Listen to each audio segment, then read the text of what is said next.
Check 1 2 1 2, bitch.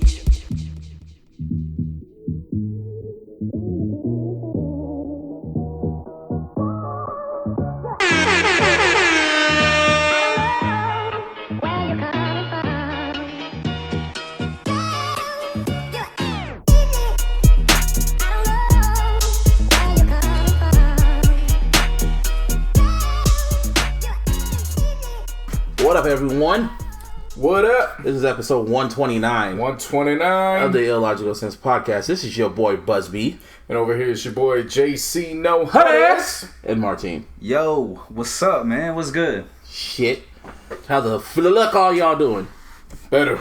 That's good. Same here. Yeah, I'll say better. A week later, yeah. So, you know, it's you know, piece by piece, brick by brick.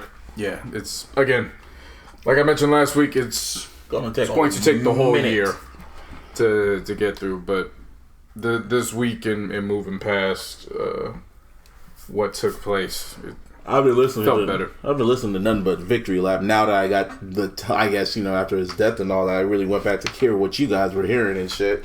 And then I was just, afterwards, when I was really listening to it, I was just like, damn, this is very good. I mean, I knew that from jump, kind of, but all the music that dropped last year, I had to actually, because I knew Victory Lap was cool, but it was one of those albums I had to actually, like, sit with.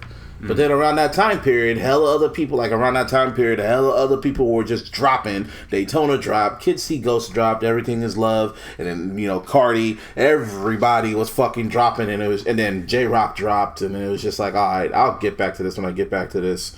Maybe by the end of the year I'll go back into it. But now that, you know, Nipsey's unfortunately gone, and it's a very slow-ass year, especially the first quarter, I went back and listened to it, almost like it's a whole new album, and I was just like, this is really fucking good, you know? Yeah. I ran that album back 2 to 3 times a week all last year since it dropped. So from that standpoint, I was able to go back and finally listen to the rest of the catalog without stopping and shedding tears. I wanted to put that playlist out on Monday, but I couldn't do it. I was too emotional listening to the music. I would get to a certain song and then I feel it. I couldn't compile anything like real big. Yeah. Well, it's not even that. It was. I mean, you get to certain lines in Ocean Views, I had to stop. Oh yeah. You know what I mean? You get to certain songs. Blue Laces, the third verse. It was like shit, bro. Yeah, but I'm even going back to his older stuff. A lot of his older stuff, it's kind of prophetic what he was talking about. And then you hear it and just it forces you to stop in tracks. And then I listened to like the last 3 songs, like Real Big and Double Up and Right Hand to God. I look at that whole differently, like especially at the last like 20 seconds of Real Big when it has that little slow transition shit, and then you hear Victory Lap. It kind of sounds like he's going into heaven, and then Double Up sounds like he's in heaven, just chilling. And then Right Hand to God is kind of like his final message to everybody else, like, yo, live out my legacy. I was like, damn, this is wild. Like if this would have came out, if this shit would have came out like this year, and he died this year, then Victory Lap came out, I would be like, okay, this is a classic, and it actually is a classic now, undeniable now at this point. But like I said, last year I considered it a masterpiece. I gave it some time. I was feeling it becoming a classic towards the end of last year. What's the difference between a masterpiece and a classic? Classic to me is, it's certified, it's bona fide, you know what you're hearing. Masterpiece for me, it was, at the time, I can't put my finger on it right now, but I know this is special. I know it's going to age well. I just want to see if it ages the way I think it was going to age. And again, towards the end of the year, I mean, we put out the iLLogical list. The ill 50 it was number 2, but on my list it was number 1. Oh, yeah. So I can see why it was number 1. Yeah. Personally, for me, like I went back and I was like, nah, Daytona's still number 1 for me, because that's all I kept listening to. And I remember I did go back and listen to both. I was like, damn, was I wrong? And I went back and I was like, no, it's still Daytona. I mean, for me, man, it was hard to listen to it without the emotion, so I started second guessing the whole list. Yeah, you know what I mean. Not necessarily the whole, but just the top two. Yeah. But that's just because, you know, the emotions taking place or whatnot. Yeah, exactly. Yeah, I feel. I explained it to people like this, and I probably said it on episodes before, but I had to explain it again.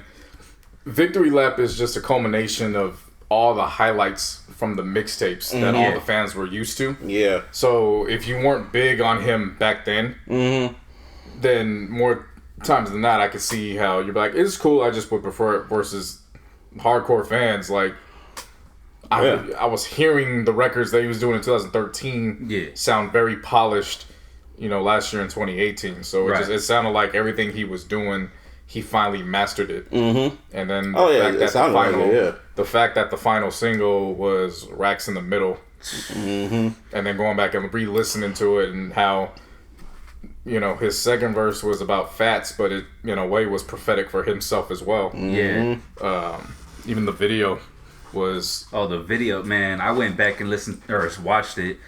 And, I mean, if you go through, scene by scene pretty much, like, it starts off at night. He's wearing black. It's like, that's his gangbanging years. That's the way I saw the symbolism in it. Then... he's in the daytime and he's wearing white, and it's like, all right, he's gone past that. Right. And then the last scene, he's toasting with his mom in the jet. I mean, if that's not prophetic as fuck, I don't know what is, man. Right. Yeah, and it's just even more crazy just looking at the visual at the marathon shop in Crenshaw. That shit's just wild. It's a whole sea of... huge. Yeah. I was like, damn, not even Michael's was like that. But it was just like, damn, that is huge. Yeah. And it was just, and speaking of that, his funeral got announced that it's going to be at the Staples Center. And they said that's probably not going to be big enough. Now, the last funeral that was at the Staples Center was Michael. So I'm just like, wow. But you got to remember, Michael wasn't from LA. Oh, I know. I know that one. The fact that Michael's wasn't as big is because he was the hometown hero. So he's going to get his hometown advantage. Oh, yeah. Well, obviously. But, I mean, going back to the vigils, Martina and I, we went to the San Jose candlelight vigil for him on Friday night. That was really dope to see. Yeah. It was crazy. Like, I kind of didn't expect that big of a turnout. Yeah. How big was it? Oh, it was pretty big. It was a decent size, and then looking back at the footage, it actually got bigger after we left. Yeah, because we were there. It was us two, and then my brother and my brother's girlfriend, and we were just... I saw a few people, so we kind of split for a little bit because I was chopping it up with some people. And then we left at... I think it started at 6:30. We left before 8. And then I went back and started seeing footage, and that actually had started piling up even more. But even before then, like, Cass's majority of it was blue.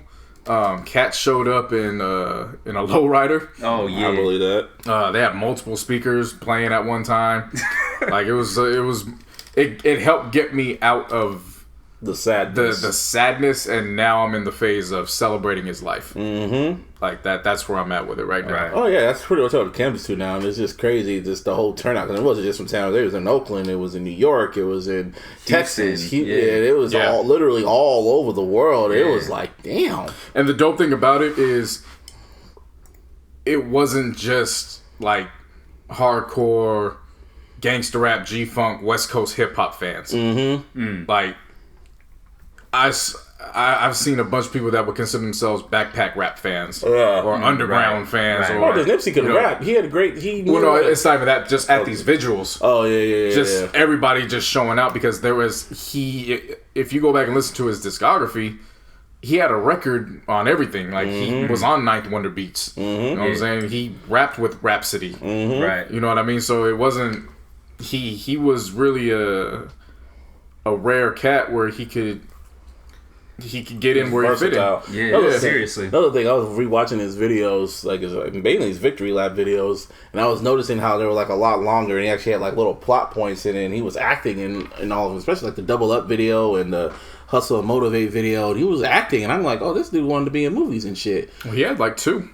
What are the movies? I know he was in Straight Outta Compton. He was like a little cameo on that. Yeah, but he had straight to DVD spots. One of them, he was a leading role. There was another one on Crazy Ex-Girlfriend. He was on the pilot episode. I remember that just popped in my mind. I was like, he was on that. And it was like the most random shit ever. Hella random. I was like, Nipsey, that's the fuck he doing in there? I was like, that's random. All right. And it was hella random, but... Yeah, man, and when we went off the air, we didn't really talk about the whole case of the dude that killed him, but like I had a suspicion because the streets put his face up on Instagram before the LAPD did, And pretty much that Tuesday, they put his face up, man. They got him within, 48 hours? Ish? Yeah, 29-year-old Eric Holder. They caught this nigga in Bellflower. What was so funny about Bellflower? Nothing there. Oh, okay. That's like killing somebody here in San Jose, and then you run to Fremont to hide. Oh, shit. Well, Like, they found him at a mental it's like you got that far? Like, they found him at a mental institution. That's where he's trying to be at. And because he checked in under his name. What? He didn't even go under an alias. That's what I'm saying. He went over there and didn't go under an alias. He went under Eric Holder. Sounds pretty fishy. Yeah. See, and that's when shit. And then after that, then the more fishy shit comes up when his lawyer comes out to be, what's his name? Chris Darden. Chris Darden. It's the nigga please Chris Darden. If y'all don't know who he is, that he was the prosecutor for the O.J. Simpson trial. Like, he was trying to prosecute O.J. and fucked up a 3-1 lead. Yeah. So seriously, but the thing is that's weird about this, because we know this nigga Eric Holder doesn't know who this nigga is. Well, I hope he doesn't know, but he is. I mean, how would he? Yeah, and he is privately hired. So somebody hired him, and that's when I'm not really into conspiracy theories, but this is when shit gets kind of weird and makes me go, Yeah. And especially when I read the article from his brother. From Nipsey's brother, when he was because he was there when he died and shot and all that shit. In the last paragraph, he said that he doesn't know. He's confused about how this happened. Either he was a hater, or this was a hit. And this stuff I read, some shit that people told me, and this is giving me very Malcolm X-ish vibes. If you guys know, you know. And I'm just gonna leave it at that. But I just take it as a lawyer who was in a high-profile case, his name's been brought up in other ways involving the legal system, just trying to pretty much take advantage of what's been placed in front of him and trying to capitalize his name privately hired, though.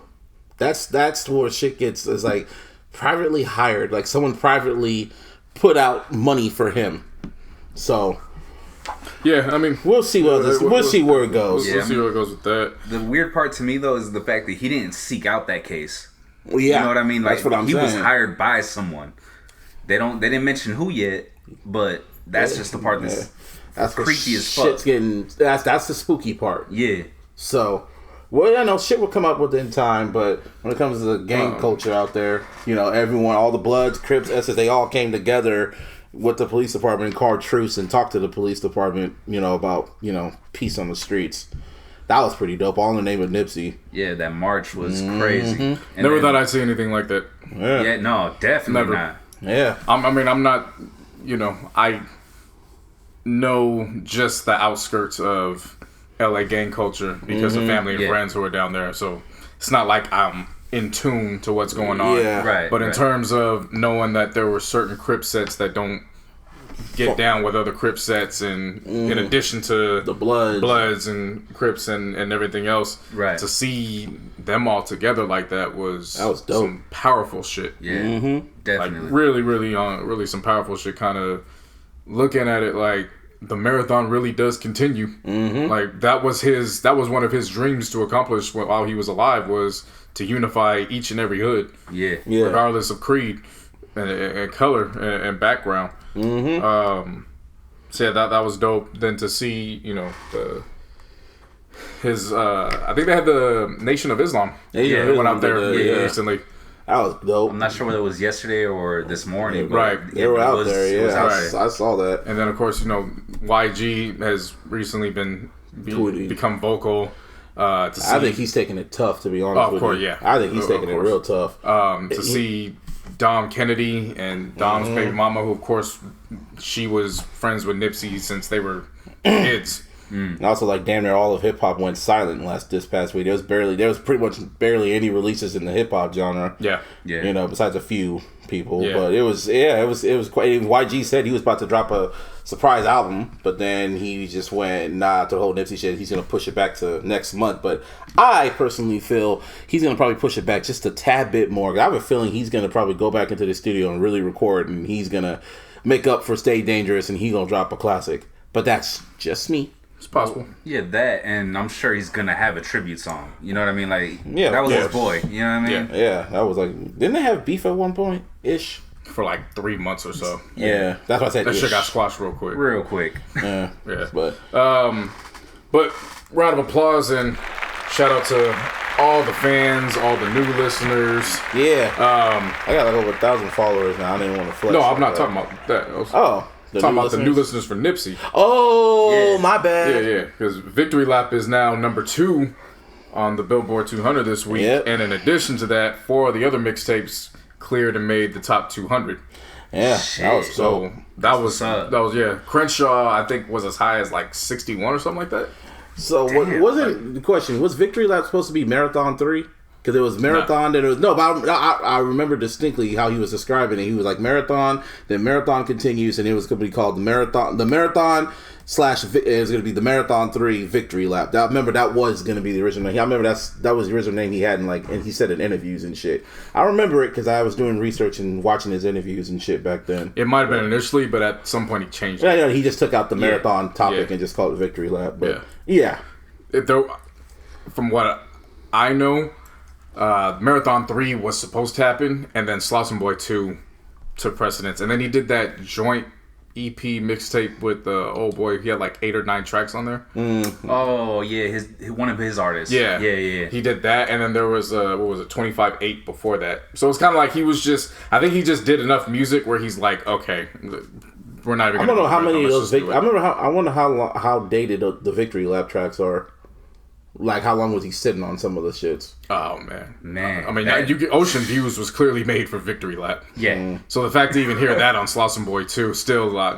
And I'm so upset that I didn't find out about Slauson Boy 2 until after Victory Lap dropped. Because I was like, how the fuck I let this get past me? But he was dropping so much music around that. But it was like a full-fledged Nipsey project. And I was like, how the hell did that get past me? But I was able to at least absorb Slauson Boy 2 last year in addition to Victory Lap, so I was happy. I think back then I wasn't really listening to the mixtapes. When he was dropping all those mixtapes, I was more like anticipating Victory Lap. I was like, okay, bro, what's Victory Lap dropping? Then it was getting into Detox territory. I thought, this shit ain't never coming out. What dropped? So, hey. I went back and listened to the mixtapes, and he's still so ahead of his time. Oh, yeah. And ahead of his time still. Yeah. Those mixtapes hold up so well. Yeah. They really do. I've been trying to listen to them one by one. Right. Recent over this past week. And yeah, bro. I mean, if you put them out today, they'll hold up. Yeah. I've been listening to I was listening to your playlist, and I listened to my homegirl Gabby's playlist, and really just and a few other people's playlists of Nipsey, and it's just like, he was really, because like I said, I didn't really listen to him like that, but I've been stuck on Victory Lap, so maybe I'll probably go back and listen to his mixtapes. But I just remember when he was dropping all those mixtapes and shit, it was just like, nigga, fuck the mixtapes, man. Let me hear Victory Lap. That because I like Marathon. I was just like on that, give me an album, not leftovers. But see, again, that just goes to the fact how you just gotta appreciate what he was bringing on those tapes, because Victory Lap is literally the masterpiece and the culmination, of the highlights on those mixtapes, and again, matured and wrapped into that. Oh yeah. But yeah, no, like again, round of applause and shouts out to everybody that helped propel those. Basically, his whole catalog back into the Billboard 200. And then, of course, the outcry and the outpour from not just hip-hop, but basketball in particular. And then you got Russell Westbrook, who put up 60. Man. Seriously. Well, not actual 60 points, but 20 points, 20 rebounds, and 21 assists. Yeah. But there was just 60. And he's like, that was for my nigga. That was for Nipsey. That nigga showed up in a Crenshaw shirt, and I knew. I was like, he knew what he wanted to do. He knew what he wanted to do. And LeBron. As much as, that's my team, the Lakers, that he played against. The only way it could have been more perfect in my mind is if it was in LA. Easy. If there was one person I was not, like, you gotta understand, they didn't just fuck with each other just off the celebrity tip. Like, Nipsey was at Russell Westbrook's his foundations, his charities, giving back with him. Yeah. Like, it wasn't just I just see this nigga, every now and then we cool. Like, nah, they was real boys. So the fact that Westbrook was the one to do it, cats was hitting me like, "Oh, how do you feel?" I'm like, "Nigga, we honoring Nipsey. I don't give a fuck about what's going on right now." Yeah, like the last thing on my mind is worrying about rivalries and any kind of shit like that. Like, this man put on for his mans. Like, not to mention our season's been done for like 2 months already. But see, that's the thing. Even if it wasn't, no, I feel you. You know what I'm saying? Like, even if it wasn't, like, yeah. It was so much bigger than that. Yeah. And then to see footage of him just interacting with other athletes, seeing footage of him interacting with regular Joes. I think one cat even went out for some dap, and this nigga leaned in and hugged him. Oh yeah, because Nipsey was saying, like I said, Nipsey was a chill dude. He was cool with everybody. Yeah, so. Again, it's one thing to. It's one thing to hear about it and to read about it, because I never really saw anything bad about Nipsey. It's another thing to see all the footage. Oh, yeah. And all that, so. Yeah, but, people still had to be stupid, so. Future. Hold up, hang on. Oh, yeah. There's powerful niggery at work. Future. What's his real name again? I say Nadavius. Let's call him Nadavius. Nadavius. Is it Nadavius or Navadius? Navadius. Sounds like Darth Vader. Navadius. Nigga Nav. Nick Nav. No, Nigga Nav. Nigga Nav. Shit. Nick Davius. That's what we should call this episode. Nick Davius. God. And nah, fuck that. So who did he leave a comment under? Who was the nigga? Who was the dude on Instagram? I forgot. I hella forgot, bro. Some producer, but he was, people, how rappers was, posting shit on Nipsey and saying he's inspiring and all that other shit. Same shit everyone's been saying. Yeah. And then Future put comments under, and what he said something along the lines of, "Yeah, man, people, what was the word for it? Basically, they don't make them like us. They don't make them like us no more. They don't make them like us." Like, he put himself into that comment. And everyone, he said he'd been preaching and teaching for over 10 years or some shit like that. I was like, bro, what the fuck have you been preaching? Shit. And I was and I read that shit. And I remember, like, even when, like, Nipsey died, when it first came out, and then all the shit was coming out. I remember he posted an IG story when he was just like, he had his hoodie on his mouth, and he was just like, I don't want to say nothing. I don't want to say I'm seeing stuff on here, and I don't want to come off as the bad guy, but And he always does that little fucking talking out of his mouth type of shit. Talking out of his mouth and saying some little slick shit. You trying to look for it? Well, it was Young Scooter's post. And it was that's Young Thug. No, Young Scooter. Young Scooter? Yeah. Them motherfuckers get me confused, man, because I think Thug has something that mentions Scooter or some shit like that. No, it's Thugger. It's Thugger. I don't know, man. Whatever. Either way, it was stupid. So that's all I'm gonna say. Well, obviously. My thoughts on it was, nigga, what else you teaching besides going into the studio rapping at another nigga that's raising your kid? Here you go. I found it. Hey! He said... Round of applause. I mean, the other one would have worked too. But whatever. So Young Scooter goes, and I quote, and he said, "We need more niggas like Nipsey Hussle." I just don't understand why they add the Adam. Like, it's like, dude, he's whatever. Why not? Adam. Anyway, that's who you're speaking on and speaking about. So that's the thing about social media. But he's gone though. Yeah, how's he going to see it? But what is it? Why does he have to see it? Just Adam. Anyway, we need more niggas like Nipsey Hussle. He's hashtag legends never die. It's too much greed and niggas hating on their own people just to wait your turn, play your position. So then Future says, "Yeah, we need more like us. I've been teaching and preaching for a decade, also showing and proving what hard work and dedication got you. Why did you do that?" So then someone just said, someone left a comment that said, "Hell no, you haven't. Cut the crap, Future. All you taught us how to do was be a fly depressed drug addict. Fuck out of here. You just made me hella mad comparing yourself to Nick." Nigga. Shut the fuck up. Like, why? Why did you do that? And I didn't say anything. I was just like, this nigga is really just, he's weird.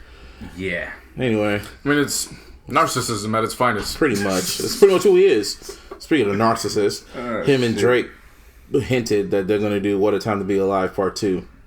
Yay. Oh, you really excited, aren't you, Martine? Aren't you really excited? Martine's the most excited person about that project. Aren't you? Extremely. I don't think no one's really excited except for the Drake fans. I mean, no one asked for the first one. That's what I was going to say. No one wanted the first one. No one asked for the first one. No one's asking for the second one. Especially after hearing the first one. And what's his name? Who produced Zaytoven? Did the first one? Who produced the first one? Metro said he's not even going to be a part of it. And I was like, Can you blame him? I mean, like, seriously, can you blame him? I don't care, to be honest. So, so that's that. It'll come probably later on this year. You know, it's probably going to go number 1, go diamond, whatever. Anyway. Yeah, whatever. So, Kodak Black. Yeah. Oh, yeah. There's powerful niggardry at work here. He had to. But you gotta say something for him to shut the fuck up. No, but at first he has to do that thing. Powerful niggardry at work. Now let it just play out. Let it just play out.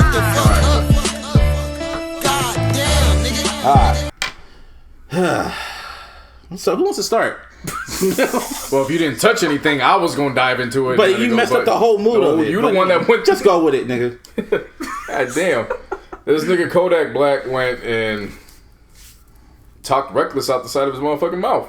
Well, went on IG Live and he was talking to his boys. It don't matter who. No, I'm done. I'm trying to describe how it started. All people need to know is he was on IG Live talking out the side of his mouth, and Lauren London got brought up and basically saying that he gonna give her a year to grieve, but after that, you know, he would be the perfect shoulder to lean on.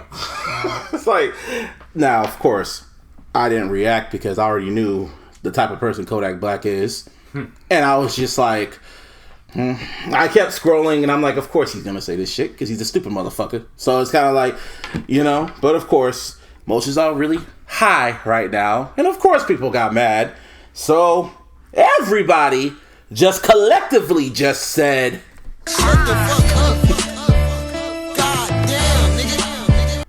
and to me it's just like, this nigga's just a fucking idiot. And then when it got worse, because then T.I. came out and he in his Mr. Clark voice,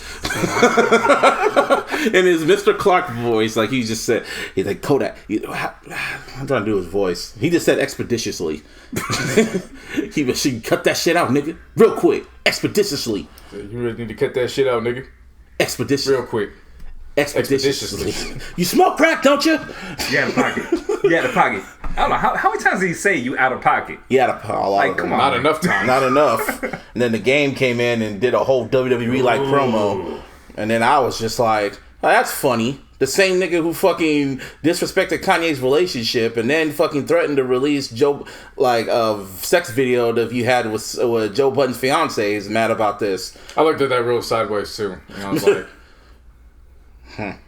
I'm gonna take it for what it is because Nipsey and Lauren is actually your people.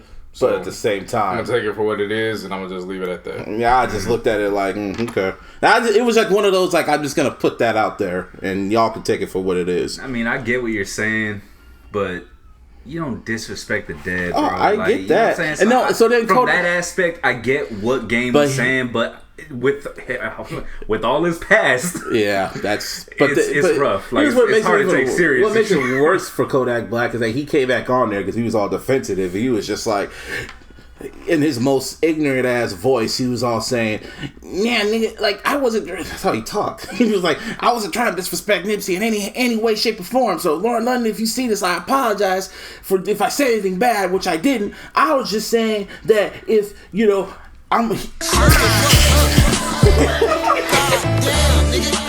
No, because he was saying if I was like a, show how I could give back to the community and. That's where I'm at with it. And then maybe, you see how much of a good dude I was. I was like, see, and then I was just looking at it like, he's just ignorant. He really just feels like he really didn't do nothing wrong. So, hip hop as a community wants to blackball, and people in LA just stop playing this music. And they said they're going to stop playing his music. They took off his mural at the Trap House for 2 Chainz. And I'm just sitting back like, oh, so wasn't the rape cases and all the other shit that came out about him that's making y'all want to blackball him now? And that's for what he said about Nipsey and his widow. Makes me go, But that's why I'm mad at it. Again, it's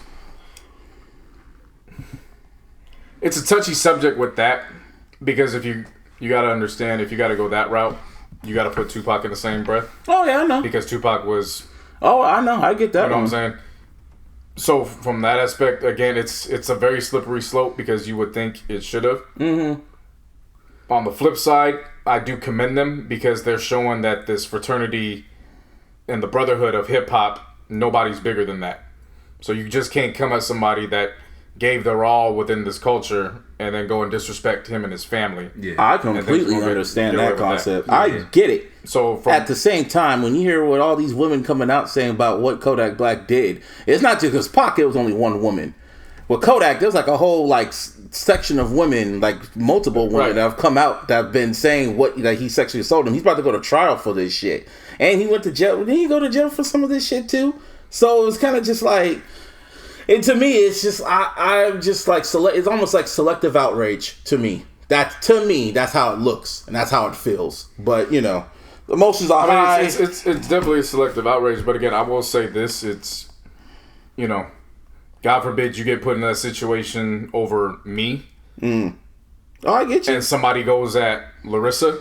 Oh yeah, of course. I definitely would expect you to. Well, yeah, you know what I'm saying? But I'm talking about that's because people knew Nipsey. Everyone's that's acting this way. But that's what I'm saying. You got Big Boy, who is a staple in L.A. Yeah, and Big Boy knew Nipsey outside of him coming to the station. Oh, I get you. So to me, it was bigger than just blackballing Kodak. It was L.A. You're disrespecting L.A. You're disrespecting the hometown hero. My friend, yeah, the hometown hero. My friend. Yeah. So, I get that, but I'm talking about the other folks. Just Incredible too. Yeah. Oh yeah, that's what I was talking about him too. No, same thing. Yeah. He was cool with Nip. Mm-hmm. Like. Well, I understand where you're coming from. So I understand where everybody's coming from. It's problematic because it's like, this is what it takes.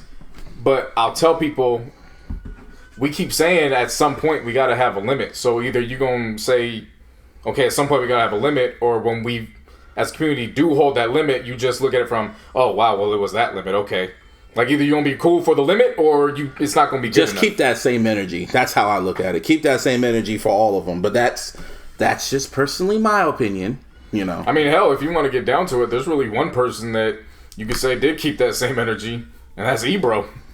Mm-hmm. Like he did. Yeah. That was he a while said back it and motherfuckers was making fun of him for it. And now look at you. Yeah. That's all it is, and that's what, you know.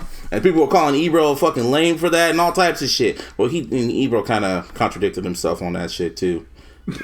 Right, but that's my point. It's even then, like, niggas contradict themselves and it is what it is, but at what point is it just, you know, just hold the limit, we'll deal with it afterwards. And at the same time, make the limit. Oh yeah, I just want to see how people act if he releases another slap record, or y'all gonna just disregard what he said if he came out and apologized, like a sincere apology. I don't know many people that was listening from the jump. Oh, well, actually, I didn't really care. I'm just talking about the other folks. No, I'm not talking about y'all. I'm talking about.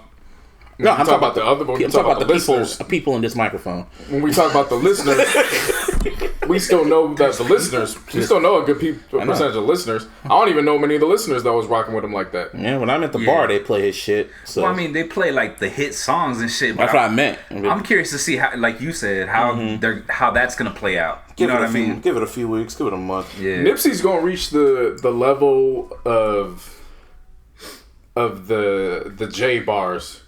Where there's going to be an excerpt from a Nipsey interview that can be placed in any scenario the same way a J bar could be placed in any. Well, he said flat out, don't give clowns like that attention. Well, that's what I'm saying, because as soon as this took place, the footage of that came up, and there was a kind of switch in how we were perceiving the situation as a whole. Because once we saw Nip was like, whatever, like it is what it is. It comes with the territory. That's how I was from jump. I was kind of, because we talked about this when you were mad about what he said, how he compared himself to Tupac, and me and JC were looking like you, Martina, like we know who he is. Why are y'all tripping about this? He's a clown. He's gonna cancel himself out. You know who he is. It's just again, emotions are high right now. That too. So and I mean the Tupac thing, like.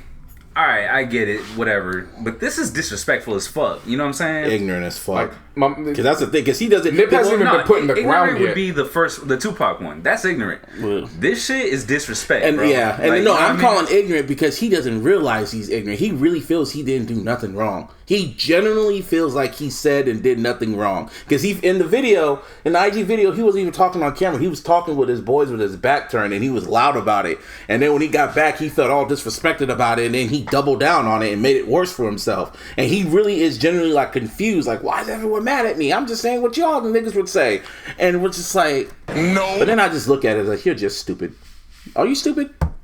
Yes, you are. So niggas always got to be in front of that fucking phone. Yeah. I don't know why you gotta put everything out in the atmosphere. Like, and I haven't even put up the footage from the vigil because I kind of want to hold on to that to myself for a while. What we saw. Like, I didn't even like. I put up some stuff to share on my. I didn't even put it up on an actual picture on IG. I just kind of put it with the story. Yeah. Like some things I want to cherish and hold on to without sharing it with everybody.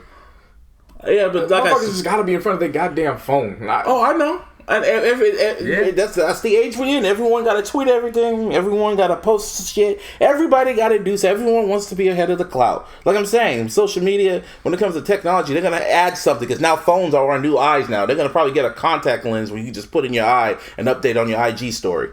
Yeah.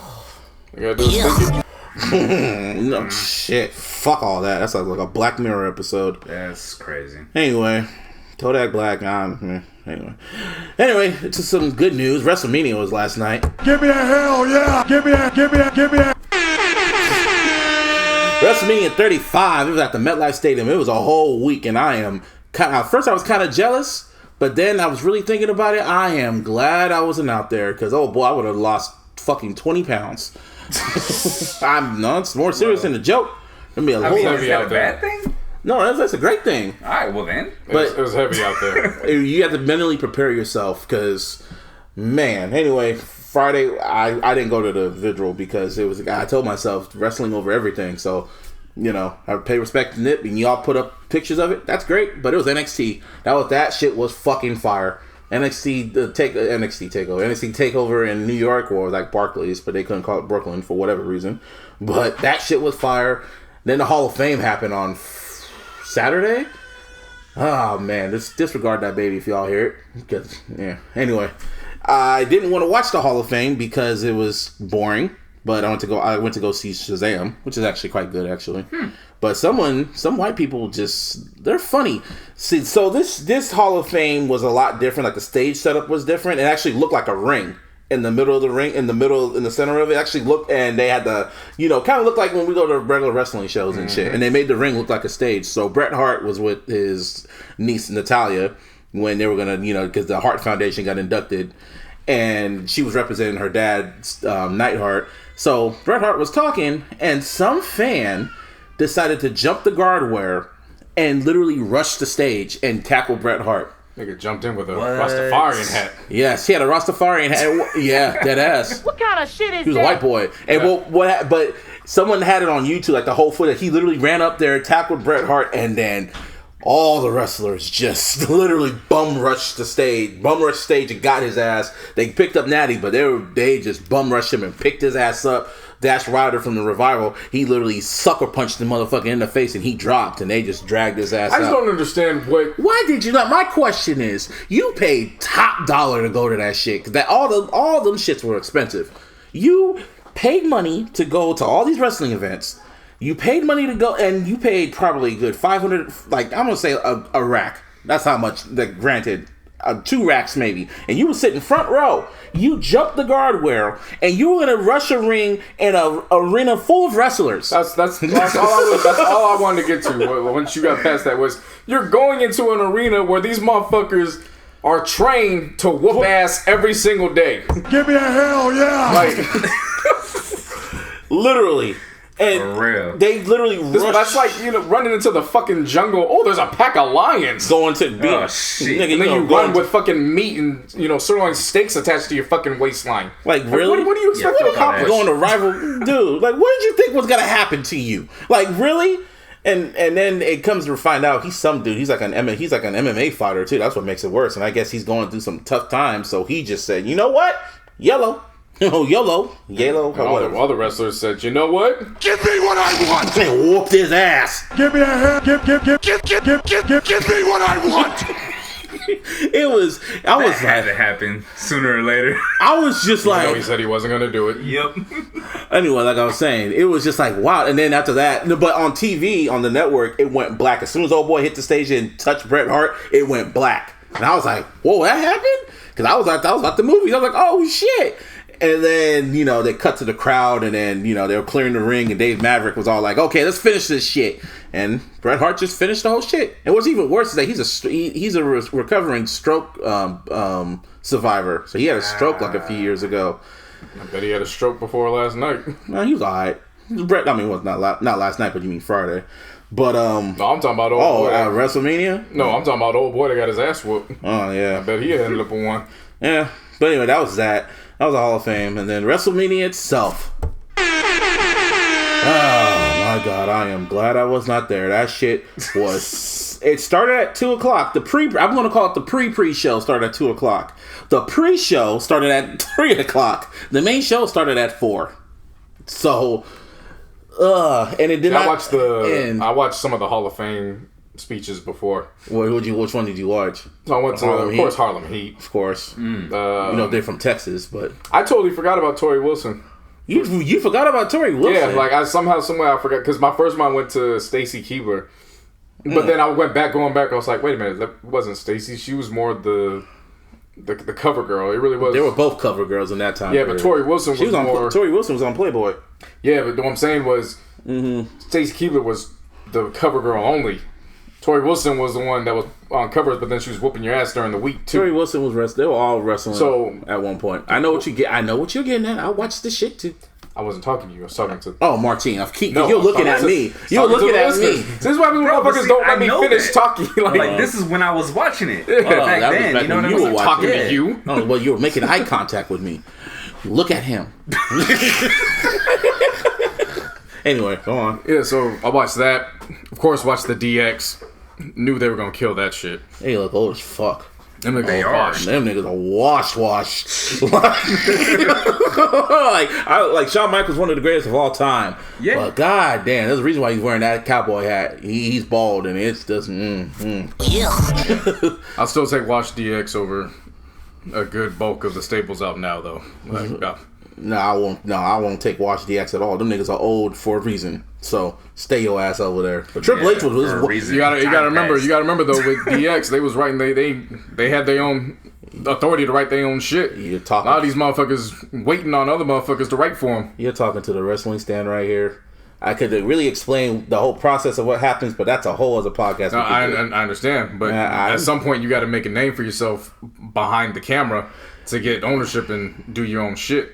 A lot of these motherfuckers don't got it. That's because Vince stops them. But that's a whole other story. But anyway, the whole point I'm trying to say, that shit was fire, but man, DX was just, man, Triple H was his one-liners, man. He'd be roasting the fuck out of people. That was funny. Anyway, WrestleMania, we're getting off the point.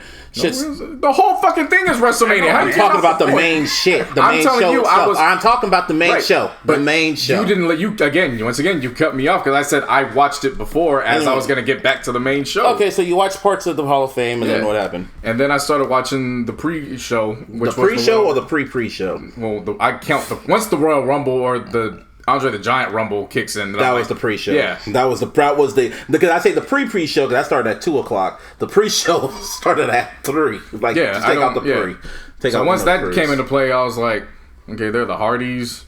There's some other niggas that I've seen from back a decade ago. Like, this is where all them niggas is at now. All right, just finish up. No, those are the leftovers that didn't have nothing planned, so they're there for a check. The Hardys are from when we were younger. Yeah. And there was a few other acts that were there. So that's where I was like, oh, that's where them niggas went. That's what I was talking about, not the new ones. It's like they're not retired, but they're still not on the main show. Yeah, they're just there. I know. They're not washed enough to not involve them, but at the same time, you don't want to put them on the main card. They could have had a match, but but that's here or there. But there's a more, Yolanda Adams did American the Beautiful. Mm-hmm. That looked nice. Alexa Bliss came out and man, that's that white meat I want. You can take that for what you want, people. But man. Oh, yeah. That powerful niggardry at work. You laughing. Oh, shit. No, it's funny, just the soundbite, bro. But then and then she came out and said, I want a WrestleMania moment right now. And then she snapped her fingers, and that might as well have been a Thanos snap, because half my interest went away when fucking Hulk Hogan came out. I wish there was a boo button here, but I just went like, nigga, what? Alright. It's an evil world we live in. What kind of shit is that? That's what I said. What button's that? What kind of shit is that? What kind of shit That's is pretty that? much what it was. Everyone cheered, but I was looking at all the people that were cheering. I was like, white boy cheering. And it was even funny when he came out the Hall of Fame. They showed New Day sitting right behind Hogan when he was talking, and they just sat there, didn't say shit, Didn't move, didn't do nothing. didn't clap. Just sat there. Tamina didn't get up. A lot of wrestlers didn't really get up for his ass. But apparently, I guess Hogan apologized to Biggie or some shit, and he wanted to give him a second chance. But I remember what he said. Everybody's a little racist sometimes. Fucking niggers. I remember that, Hogan. No, I call him Hogan. She snapped her fingers. That nigga came out and said, "What you gonna do now that Hulkamania is gonna run wild on you, nigger?" It's exactly what I saw, and I was like, And then "Alright, he I'm fucked good." up the name. He called it the Silver Dome because it was like he made fun about what happened at WrestleMania back in WrestleMania 30. But he was like, "Nah, I'm just playing, brother. Everybody at the MetLife Center." And I was like, "It's the." As soon as his music played, I walked out. I left for a while. I was like, I'll come back when I know he's not And on. then fucking Paul Heyman. Then Paul Heyman came out, and then it was Brock Lesnar and Seth Rollins, and that was a good ass. And it was Seth. And pretty much, long story short, Seth Rollins just gave him the American History curb stomp 3 times. The American History X curb stomp. That's what I call that shit. Stomped him 3 times and won the Universal Championship. So that was dope. Other shit happened, which I don't. Usos won. That was cool. I was good with that. That was a good ass match, though. That was a fire ass match. Shane McMahon died for our sins. Once again. That's what I like calling it. Big Business went on Twitter and was like, "We gotta pray for Shane, y'all." And I was like, "No, it's time for him to die for our sins before Easter." Give me that. That's exactly what happened. Because when I saw that they were on that platform, Yeah, as soon as they started walking up, I was like, someone gonna die. "It's coming. Here we go. It's coming." And now your fucking gift that you posted of Bill Murray jumping. Yeah. It happened. As soon as he fell down, I was like, oh! He won, but did he really win? But Yeah. Mrs. Dad was fucking hilarious though. The pose, the fighting dude. That motherfucker looked like Larry Bird. That looked like a fucking. And not the Larry Bird that played. Larry Bird yesterday. I saw the pictures. Yeah. Nah, that nigga look like he look like he look like a MAGA supporter, man. This is what happens when y'all don't take a knee. That's who pops up. That's the final boss you have to fight. Wow. That's when Hogan gets all the hate mail. They send it to his address. And then he just shows up at your doorstep like what? Yeah. Like the Whoa challenge? Whoa. You know what I'm talking about, right? Listen, y'all would know. Knocked his ass straight to the ground. No, you know what was even funnier was when he was trying to play dead and Miz was trying to tell him, like, you good, Dad? And he was like, I'm okay. But he was still playing dead. Let's see what else happened. Other titles. What other titles changed hands? There was a new women's tag champion with Peyton Royce and Billie Kay. That was dope. Finn Balor won. That was dope. I was way too late in the show. I know, but I'm just kind of breezing through it to the main shit. Becky Lynch won. You know that match was blah. Samoa Joe won. Roman Reigns won. I'm trying to think who else. Who am I missing? It don't even matter at Don't this matter. point. Now we get into the highlight of the night. The nigga moment. Oh my God! Okay, it's happening. Everybody stay calm. What's the procedure, everyone? What's the procedure? Stay calm. Motherfucking Kofi Kingston is your new WWE heavyweight champion. Yes. That's a round of a fucking applause, not the air horns.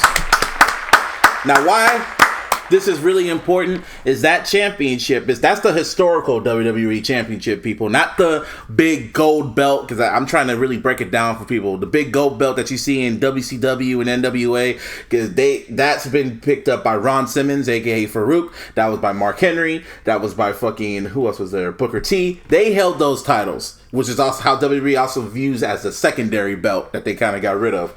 This belt, people could say The Rock, but he was half black and half Samoan, but black folks never looked at The Rock as, you know, us, one of us. Even though he has our skin tone and our heritage in it, he always kind of represents the Samoan side a lot more. Kofi Kingston was born in Africa. I think he was born in Uganda. Ghana. He was born in Ghana and moved to the States. Motherland. Yeah, straight from the motherland. And even though he comes from Boston, he's a Patriots fan. He's a huge Patriots fan. Niggas from Boston like that. Yeah. Niggas live there, man. Like, seriously. Yeah. But yeah, and he's a Grand Slam champion, which means he was a multiple-time Intercontinental champion, multiple-time U.S. champion, multiple-time tag champion, longest reigning tag champions with New Day. And now he is a Grand Slam champion when he is the WWE champion. I am telling you, my nigga, when he hit the Trouble in Paradise, that little roundhouse kick he did to Daniel Bryan, and he made the pin, I was just watching on TV. I was like, I didn't want to react. It was just like, is this really going to happen? And then when the ref counted to 3, nigga, I ran around my house. I didn't give a damn who heard me. My mom was like, Aaron, what are you doing? I was like, the black man won! Horns and everything. I had a big ass horn in my house. Man, from jump, as soon as Big E talking and yelling led into the intro music, I was up on my feet, dancing, doing all of it. Like from the jump. Like, I was ready to go. You actually did that in front of Larissa? She wasn't with me. Oh, okay. No. She was out having dinner with a friend. Oh, okay. That's how I was able to enjoy it. And then I started feeling sick, so I was like, I'm not missing this fucking match. Like, I'll damn the sickness. Like, I'm going to see this match through. Okay. Then I start sweating because I'm invested. I tell you, like, there's certain, I don't watch wrestling all throughout the year, but I know the storylines of certain stories, and of course, the magnitude of this, I was invested from the jump. See, the crazy thing about this whole Kofi story is this shit was not supposed to happen. Like, if you were to fast forward, they had the Elimination Chamber, and he wasn't supposed to be in that match. But because some dude got injured, but they put him in the match, and then that SmackDown, he went through a whole gauntlet when he went against everybody, and he was the last one standing. He lost, but the crowd got his back. Then in the Elimination Chamber, it came down to him and Daniel Bryan, and the entire crowd had his back. And then when he lost, it was like, all right. So then he went through this whole storyline where Vince McMahon was being fucking racist and just taking fucking title shots away from him and having him run hella multiple gauntlets for no fucking reason. And it was getting kind of racist, very racist until Big E and Xavier had to go through a tag match to get Kofi into that match. And then, man, that shit, I'm not gonna lie, I cried. I legit cried. Like, as a black man, that was fucking amazing to see, because now we fully got a black man as the company's champion. That's just another. See, for me, it was the whole week. The whole week. Oh, yeah. You know what I'm saying? Like, starting back with Nip, then to see this, like, it was like literally my emotions had gone through so much just throughout the week. To see that and be proud of it, it was like, man, when he held up that belt, that's when I started crying. Like when his sons came out and when Xavier Woods started tearing up, unraveling the belt. Yeah, they brought out the new T-shirts, and everything. And then when his son went up and had the belt or the shirt and ran that shit up, it was just, man. WWE kind of spoiled it because they had the shirt up on their shop shit. And I guess people spoiled it for me. No, I know, because I didn't retweet it. I didn't even see it, so I didn't spoil it for me. I know, because you don't follow. I would have retweeted it, but I was like, no, I don't care. It's not gonna. And people were mad at the person that fucking leaked it. And I'm like, y'all gonna remember this a year from now? I ain't gonna remember. I'm just gonna remember that moment. That moment was, as a black man, that was amazing. So Kofi fucking Kingston, salute to you, young man. Shout out to Wale Mania too, because they had like a whole shit out there. Kaz, Wale, all them. They had a whole section for him and all that. Ah, man, that was fucking amazing. Fucking amazing. Rest of WrestleMania, though. Yeah. no, it wasn't too long. It was way too long. Way too fucking long. Don't be put on no 7 fucking hours. I did the math. It was 7 hours and 20 minutes. No. Damn. Yes. At most, you can get 4.5 hours. They need to split into 2 days. They need to split into 2 days, bro. That was just uncalled for. No wrestling. When they came out to the Bay, it was 4 hours. And because the thing about Levi's, they got a curfew with certain events. So at 8 o'clock, you out. And at 8 o'clock, we were out. That's what I'm saying. You get 4.5 tops. Because, of course, it's WrestleMania, so you're going to throw in some random-ass shit in between that you just take it for what it is. And they got to cut matches. Some matches need to get cut. I'm sorry. Or you just start the pregame show an hour earlier. And a lot of that shit just goes, like... Started at 12. Like, bro, the Kurt Angle shit... It was nice to see, but we didn't need to see it on the main card. No one needed to see that. Triple H and Batista. That was the one. That's what killed it. That match was 30 minutes long, and Triple H, I love you. I love what you're doing in NXT. I love everything, but nigga, fuck out of here. Like, I like Batista too. He was funny when he fucking. Oh, such that. I mean, seeing Wash Cerebral Assassin was hilarious. The what? Oh, so, I mean, he's done it before. No, but to see every year he gets more and more washed. Oh, that's the Wash thing. So Cerebral Assassin. Yeah, like, it gets more and more funny. The like, thing is, he can't do the things he could do back in the early 2000s. So now this motherfucker has to get pliers and pull the nigga's nose ring out. Then he has to put his fingers within the pliers to like. The thing he is, can't do the shit himself anymore. No, the thing is, he can. It's just we just don't care. You two, like, dude, it's not your time no more. You don't need a WrestleMania check, bruh. Like, you own the company. You're the COO. You get a bonus check no matter what. Selfish. You like a millionaire. Like, stop, Hunter. I like you. Just focus on NXT. Batista was funny, but that match went on too damn long. And then all the other matches, Roman Reigns had a match, and I hella forgot about that. I was like, oh yeah, he had a match, and that match was boring. Fucking Samoa Joe beat the shit out of Rey Mysterio in less than a minute, and I was glad that shit was over. Well, he was injured, so that's why he did it. Real life got injured. Yeah, he fucked up his ankle or some shit. It was like a few days before, but still, I was glad that shit was over.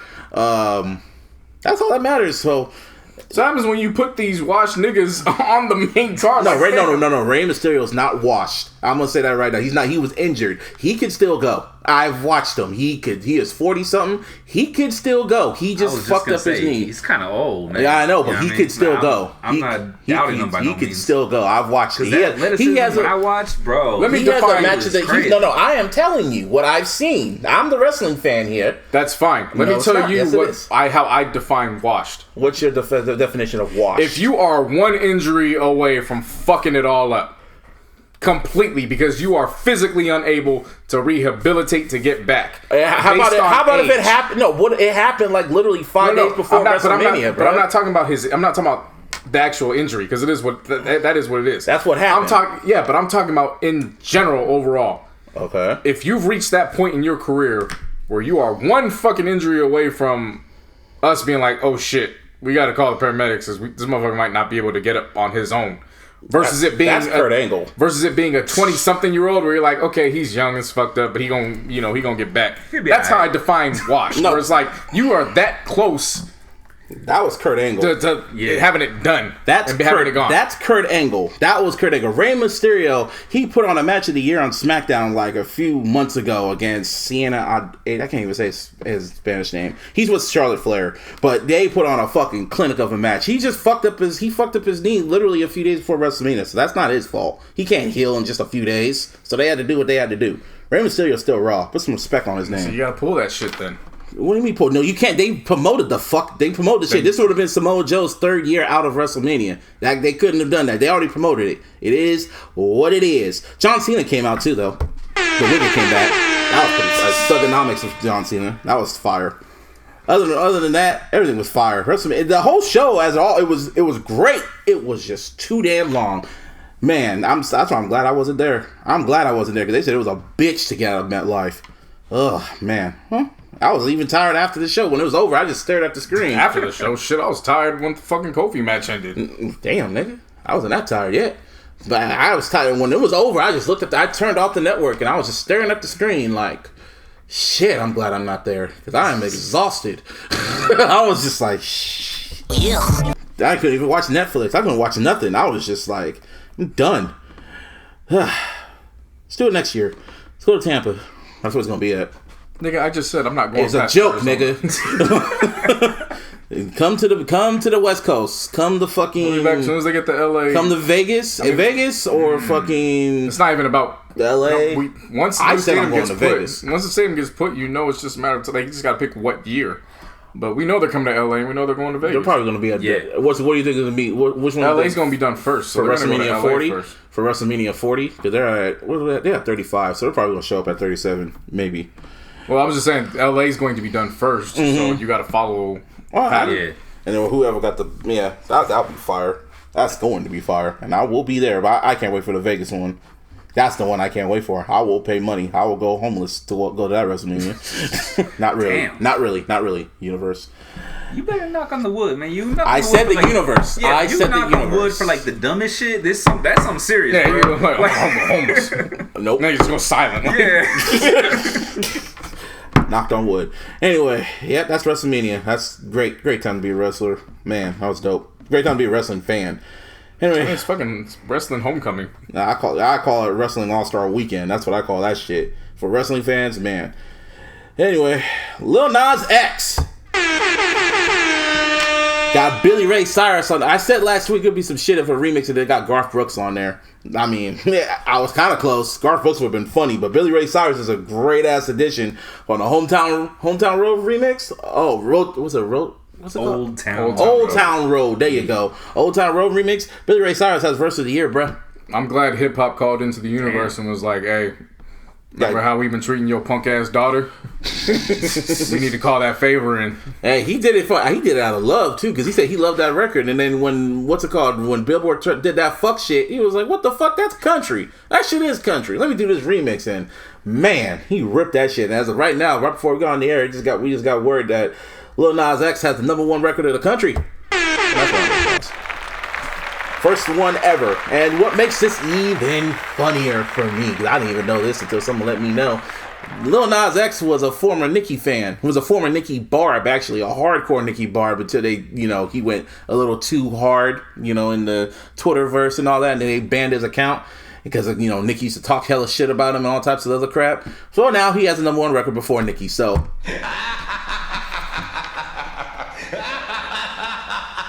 Shout out to that young man, though. I mean, I get your joy. That's not saying much. Yeah. No, for me, that's the petty side. I love that. I mean, I get it, but it's not saying much. I don't give a fuck. That's my joy. Anyway, what do y'all like? It's like if a motherfucker came up and said, "I just dunked on Michael Jordan yesterday." It's like, all right. Yeah, it's just the fact that he was a fan and Nicki talked to him. That's just karma it's more karma for Nicki. That's the part I'm trying to get. So every little karma shit that happens to her, I'm just gonna keep laughing. But you gotta understand, that's a little bit of a reach, though, man. You could call it karma, but that's karma. Her barbs will say, "No, that's just the power of Nicki." Yeah. So you gotta understand, there's another perspective to that. Yeah, well, that's just called delusion. Anyway, Dreamville. Well, not really. If she was a fan that came from that. Anyway, Dreamville Fest happened. Well, listen, if he was a fan and he was inspired. No, I don't think Nicki really inspired that. But anyway, Dreamville Fest happened. Did y'all watch that shit? That's to you. I know, it's to me. If this motherfucker was a fan and was inspired by her in some form or way, then yeah, the Barbers are going to take that run with him and be like, see how awesome she is. She has inspired him to be. Yeah, well, that's to me. Next subject. Yeah. Dreamville Fest happened. Did y'all watch that shit? Well, we tried watching it when I came in. We were trying to get to J. Cole's performance. I did see little clips here and there. Like, I didn't watch the whole thing in its entirety. I think that shit happened. I'm going to. I want to. It's been hard for me to get into anything music-wise except for my own, which is kind of weird. But anyway.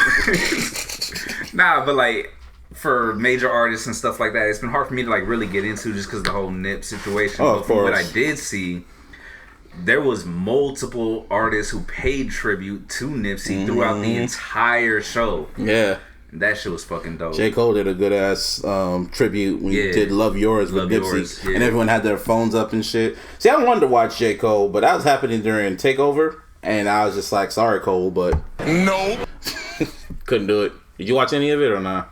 I saw the highlights I needed to see. Yeah. I think, that's pretty dope, though. Like, Dreamville Fest is pretty fire. Me and Martine were talking about it. I was like, damn, that's pretty dope how he's putting on an actual festival and he's actually presenting his artists. In his home state. And it's perfect timing. I mean, they got the XXL cover this week.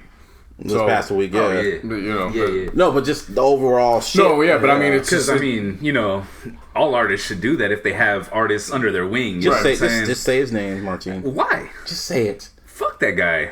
Who's the guy? Wait, doesn't Drake put them on OVO Fest? I said the same shit, but he doesn't. He actually give means them full like an actual festival set. Like their own shows, set. Not like an actual opening act and get off stage. No, not like an opening act. Like these, like they all had like an actual festival like set. So yeah, every single one of them. Yeah, that was good. Well, Big Sean was there too. His was a nice. He had a nice tribute to Nip.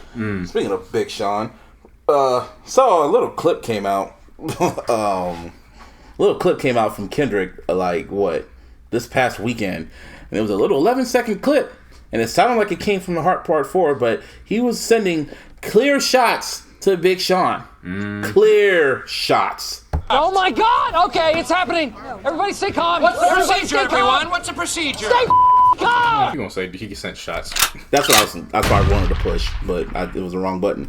But yeah, but it's like stay calm. 'Cause this is what everyone wanted. They wanted Kendrick versus Big Sean. Well, I didn't want that shit, but the people want that. I wanted that just based off of lyricism alone. Like that shit would be dope. Yeah. And Big Sean's the one that started this shit with no more interviews. He's been sending subliminals to Kendrick. He has.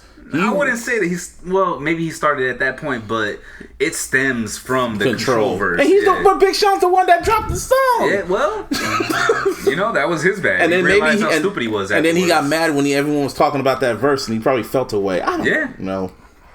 Jealousy and envy, man. All I know is the 11 seconds kind of came out for no reason at this point. Someone leaked it. That's when it came out. While he was paying tribute to Nipsey, and he was basically saying, it's up to us, and he started naming a bunch of rappers. Yeah. He named Kendrick Lamar. Yeah.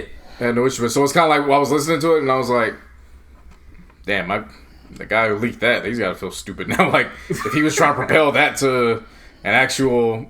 I mean, for all we know, Big Sean could just be saying that, and when he drops the record, he could still probably be sending diss shots. You would think it's a possibility. You would think, but I don't put Big Sean in that. That's a clout chaser to me. I've never known Big Sean to be chasing. Clout. Like he stays in his lane. Yeah, so to go against that, but it was also weird when he was sending all those shots to Kendrick. Also, I was kind of weird when he was doing that. And I was like, and he did it not just once; he did it like multiple times. Yeah, but we haven't heard about that in 2 years now. It's been some years since then. Since Damn. Yeah. Well, just no, like that. But sending subliminals. But when he was sending subliminals, he even did it on DJ Khaled shit. He sent like a little subliminal to him. Which one? The Holy Key? Yeah. What's what I'm saying? The same track with each other? No, it wasn't the same track. That's what I was saying. It was another song. It was another song, and he said some shit. It was on Khaled's album. I forgot which album. But that's what I'm saying. Like, it's all back into 2017. Like, we're in 2019 now. We're about to finish out the decade. See, like, but that's where I had the issue, because in that 10-second, 11-second clip, whatever it was, the beat sounded different than... That sounded like Heart Part 4. It sounded very similar to Heart Part 4. Probably like an earlier version. But the patterns were actually different. The drum patterns, I'm saying. Mm-hmm. So, I mean, I personally don't know if it's brand new and unreleased, or if it was from those sessions. And I remember the file. Cut, be it. I remember the file said Element OGs. It was probably the original version of Element, maybe. Who knows? That's interesting. Who knows? Hopefully it doesn't... Well, then that makes me look at Element a little bit differently, man. Yeah, it's like that part where the beat drop when the beat goes out and he's like, "You're in the CDs, huh?" That little part. Yeah, and the hook. We're gonna slap a pussy ass nigga. I'm gonna make it look sexy. Yeah. Yeah, you think? Yeah, talking about Big Sean. Oh. Yeah, that changes a lot, bro. Anyway, Coachella is like a week away. Solange Knowles backed out for whatever reason, like a few days before, but... Well, it's not for whatever reason. So there's production delays. Her entire band got sick. Oh, they all got the flu or something? Shit. Ain't that a bitch? Hella members got sick. They can't perform right now. Can't even practice. Well, obviously. Fucking horrible, dude. Well, that sucks. Man. Talk about bad luck. Yeah. Shit. That's bad timing. Well, so that Donald Glover and Rihanna, that movie, whatever they did. Whatever the fuck that is. It's gonna get released this week during the festival. Well, that means the album's coming. Yeah. I didn't even know they did something. Yeah, they did that little short movie shit that was like, they only showed like little clips at little movie festivals, like some shit. It was like a trailer. But they're gonna release it during Coachella? That's what it said? Yeah. Oh, okay. So that means Donald Glover, they said it was like a visual album, maybe, supposedly, allegedly. That's the rumor. Wow. I don't know. Tight. It's something. Donald Glover got something in that stash, and Rihanna, whatever.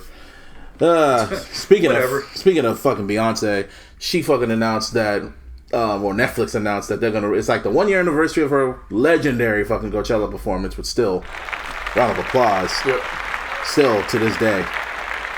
And Netflix is releasing a documentary on the creation process of that, which I really, really want to see, because to this day I don't know how she managed to get all that whole band on one stage to do all that. You see, Solange had the whole band member got sick. If this was Beyonce, shit, she would have been like, I don't give a fuck if y'all sick. Y'all gonna get up on that stage. We all gonna be sick and die. We're gonna do this for the culture. And yeah.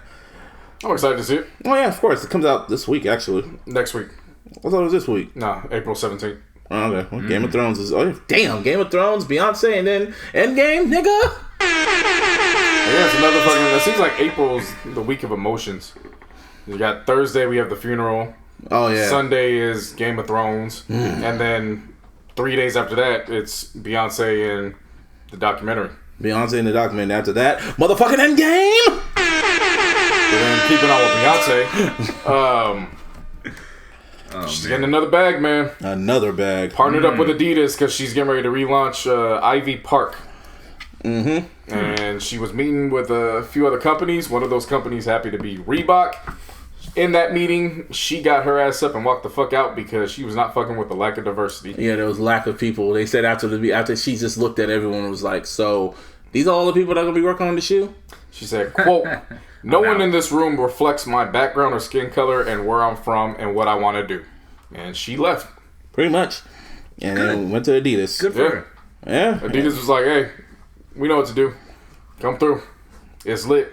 It's lit. And that was it. Dude, man, now Beyonce fans gonna know how it feels when she puts shit up for sale on Adidas and this shit gets shut down. Now they're gonna know how fucking hypebeasts feel. Oh, now you know how it feels, huh? Yeah. Motherfuckers. Don't need promo. Promo codes and pre-registration for that. Dude, I remember when Netflix posted the poster, it just said Homecoming. I knew exactly what it was after. I was like, oh, that's Beyonce. Really? I had no idea. I'll be honest, bro. Really? Was that sarcasm? No, not at all. Really? When I seen it, I was just like, what the fuck? You gotta be on game, man. Yeah. You gotta be woke. Gotta be woke. I'm not. That's what I was about to say. I'm not all up on the Beyonce train like that. Even then. If I'm Jay, I'm taking advantage of this. In what way? Like, yo, you want to secure your spot in line to make sure that, you know, you could get in and get this shit? Gotta sign up for that title. Not only that. That's what I was thinking he was going to say. You have to play Lemonade 10 times. You gotta play it 10 times and Everything Is Love. You know what I'm saying? Back to back. Yeah. No, actually, no. The Holy Trinity. 444, Lemonade, and Everything Is Love. You gotta put it on a constant loop for 24 hours. Yeah, I'm taking advantage of that. Yeah, and that's the only way you get like front in line, like actual in front. But you understand why I'm taking advantage of it, right? Why? To get your Because, you know, it's the Beehive. Oh, it's him. You know what I'm saying? Like, oh, it's just fuck, you know, that. Yeah. No, make them listen to a whole Hove album. Yeah. No, not Beyonce. Go listen to my worst album, Kingdom Come. Oh, fuck. Now, if I'm Jay, I'm taking full advantage of that. And you gotta listen on every platform from Tidal, Apple, because you can't get Lemonade on Spotify or Apple Music unless you buy it from iTunes. Yep. So no, why not? No, that's easy for them. You gotta make it hard for the Beehive. You gotta make them listen to a whole Hove album. You say it's easy, but at the same time, they don't like supporting him. Oh. So even though the act may seem easy, they support them when they go on Tidal. Yeah, but you know deep down inside it hurts them to press play. You know deep down it hurts. They still mad at him about that shit, which is so crazy to me. Come on, man. Like, she forgave him already. And gave him 2 more babies. Like, dude, she still loves him. My mom was all talking about him. Not my aunt. She was all going like, why is his hair so nappy now? Because he's rich. I mean, seriously. He ain't got shit to worry about no more, I never understood the outrage when it came to hair. Me neither. I don't get it. Like, people don't understand that hair has a lot to do with discipline. Yeah. Like, for a majority of people, when they grow their hair out, it's more about the journey and the discipline. Yeah. So then to just call it, it looks nappy. Well, of course it looks fucking nappy. It's an it's a man of African descent. I still feel, European man. I still feel he has something in store, because I know his process when he records an album. He lets it all out. He lets his hair grow out. Well, then his hair been growing out for a while. It's been out for a while, so I just want to know what the fuck you working on. They just did an album last year. But that was something. But the way that album came out, that was on some shit they didn't care about. What the fuck you working on, Hov? I'm on to you. I don't think he cares he's now. He's been doing it since what? 444? After 444. As soon as like when he grew it out when he was recording 444, I remember he was growing the hair out. Yeah. Then when he was done, he cut it off. Right. And I was like, okay, the album's done. Then when he was on tour, I noticed it was growing again. I'm like, what are you working on? Then everything is love dropped. And then and they were even saying, how come you didn't tell me about the album? Like low key was like, how come you didn't tell me about the album? And the Rock Nation people, well, you saw he was growing his hair out. He should have known he was working on something. And now it's still growing out. So it's like, what are you working on, nigga? I'm on to you. Anyway. Man, that's what happens when you grow your hair out. It keeps growing. So. Yeah, but he's consistent. Like seriously, he's consistent. Cole's been consistent. When he's working on something, he lets it grow out, and then when he's done, he cuts it all off. So when he cuts it all off, then something huge comes. Probably gonna be fucking Jay Electronica's album. Now that would be fucking funny. Wow. That would be hilarious to me. Speaking of that nigga said, I got an album with Jay coming out soon. Said, all right. For sure. I don't even believe none of that shit. Yeah. All right. He's been saying that. When did Exhibit C come out? 2009. Oh my god. 10 years ago. Was it 2009 or was it 2008? No, it's 2009. You're thinking of Exhibit A, which came out at the end of 2008. Exhibit C came out in 2009? Yep. Let me look it up. Because every niggas kept running and trying to do that damn rap over that beat. I remember when Game did fucking... For the 400 bars, because when they started doing that, that was when Wayne was finishing or promoting No Ceilings. Yep, 2009. You're right. Shit. Damn. Good times. Anyway, Beyonce gonna be on Netflix, so get ready for that. Now back to Endgame. They released another trailer. It was exactly what I kind of predicted it kind of was, but not really. They showed a little bit more. And we saw Thanos finally. Did you notice he was wearing a helmet this time? Because he didn't want to get aimed for the head. So he was trying to be more prepared this time. I see. And then he was going like, yeah, but he said something. Like he came from fucking Spartacus. He said some gangsta ass shit in that shit too. He's like, all your troubles and your failures, where did that lead you? Back to me. I was like, damn. Don't make me snap my fingers again, nigga. I'll be the only motherfucker in this galaxy. Like, nigga. And damn. But anyway, they put up the fucking Fandango put up the tickets, and I don't even hesitate. I'm like, this is bigger than anything. So I got my tickets. I got mine. I got some. Oh, you got your tickets? Yeah, on Sunday. For Sunday. For Sunday? Yeah. Damn. You got it for Sunday? Media gotta be. No. What kind of shit is Why'd that? you get it for Sunday? Yo, social media gotta be off. Don't even log on. Delete your Twitter. Don't even. We will get you out the Snapchat. We will get you out the group chat. Because me and JC will spoil the fuck out of this. We'll let you know. Shit. Wow, really? I won't pay attention. Really? It's that simple, dog. Like, it's not hard to fucking not pay attention. Wow. Especially when I'm always busy. Like, I'm always running around and shit. Like, I'm on my phone. I'm just gonna say that's true. But it's always that one instance where you forget and you get on social media not thinking, and all of a sudden the first thing that fucking pops up is one of the spoilers. That's what I'm saying. Just delete the shit off until the end of the Sunday? Damn, that's forever. What you got it for that Thursday night, right? That's I got it for Thursday. What, 2 days? I got it for Thursday. But by that point, we already 3 times already. Yeah. Y'all go ahead and spend y'all money on that shit. I already did. You know what I'm saying? Like, I got my shit for Thursday night, and I got it for Saturday morning. I've already paid for my tickets. That's cool. And I'm gonna see this shit again Monday morning before we get to you. Feel me? All 3 hours. What? If I'm late, hey, time out. I know it's not. I mean, I feel like it's not gonna be a shitty movie, whatever. But if it is, I'll be talking my shit, dog. Like I said, I don't think it is. I don't feel like it is. It won't be. If it's a letdown. Nah, I don't think it will. Believe me, y'all got 3 fucking tickets? No, he's the one that got all of them. I only got 1. Because my shit was nearly sold out. I remember looked at it and all the seats were damn near sold out already. I was like, oh, it's real. See, I was right in line to get the 6:30 showing. But my sister was like, I don't get out of work until later. And I was like, do I really want to risk rushing her while she gets back? By yourself. Every man for himself. Nah. Every man for himself. That's another reason why I wait till Sunday too. I didn't. You can tell this nigga's an only child. Yeah. You can tell he's an only child. He's like, I haven't watched any of the fucking Marvel movies without my brother, bro. And I haven't really seen any of these newer ones without my sister. Like, it's starting to become tradition for us. So I was like, you saw Infinity War with me. But I would have, yeah. But still. When Infinity War was last year, yeah. she was working. Oh, okay. Couldn't do much. But my thing was, okay, try to rush or be relaxed, get an extra hour and a half driving in, and then take Uber over, and we're clear in for the 10 o'clock. And I was like, I'll just delete all my shit off, and we'll go see it at 10. And then once that was done, I was like, all right, do I really want to go see this motherfucker Friday morning? What time Friday morning? Like, I was trying to go first thing Friday morning. like 10 o'clock? 10 o'clock, No, yeah. 8 o'clock. Oh my God. They have one? Dude, they have ones at 2:45 a.m. Yeah. They're not playing. So I was like, all right. Fuck. Yeah, so I was like, They're going to Where? get everywhere. They're trying to hey get... man, I've been saying, man, I'm bro. going at the Great Mall, man. Dude, they're trying to get every penny. Every penny. They're trying to break records. The Great Mall, I understand, because it's actually like outside the mall. Mm-hmm. You know what I mean? Eastridge, I don't think they have one that early. If they do, that's The earliest one they had was 8:45.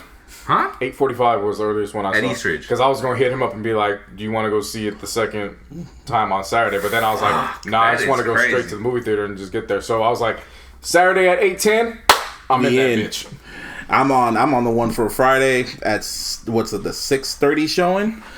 Oh, Thursday, the 6:30 showing, and I'm just like, man, they never have 6:30 showings for openings. Soon as you start walking out, I'll be walking in. My shit's gonna be silent. Nobody bother me. I ain't doing shit with my phone. It's the 3-hour movie, man. 3 hours and 2 minutes. Whatever. Give it to me. Give me what I want. Give me what I want. Oh man, I don't know this. Man, I'm excited. This is. Did you see the one? The Chadwick Boseman from Black Panther. You see the interview he did? It was like, so what's going on? I'm dead. No, he's like, oh yeah, they broke all the Fandango records. Like, how do you feel about the movie? Well, that's great and all, but I'm dead. No, but what about you can't be dead. I'm what dead. about Black Panther 2? I'm dead. So I'm calm. dead. I'm dead. Sound like from Oh, we Chappelle's were show. so excited, bitch. I don't know what to tell you. Then I'm dead. Like, what, Dead. like And you he saw was, me. He was Yo. so calm too. I'm dead. dead. I'm dead. Hey, look at me. I'm dead. I'm dead. Like, I'm dead. You saw me turn into Weed Keef. I'm gone. Nigga turned into fucking Wakanda Black and Mild. That's what he turned into. Motherfucking turning into some fucking angel dust. Like Mad It City. was the heart-shaped herb. They burned that shit. Turning into turn the Wakanda to angel dust. With the Mad City.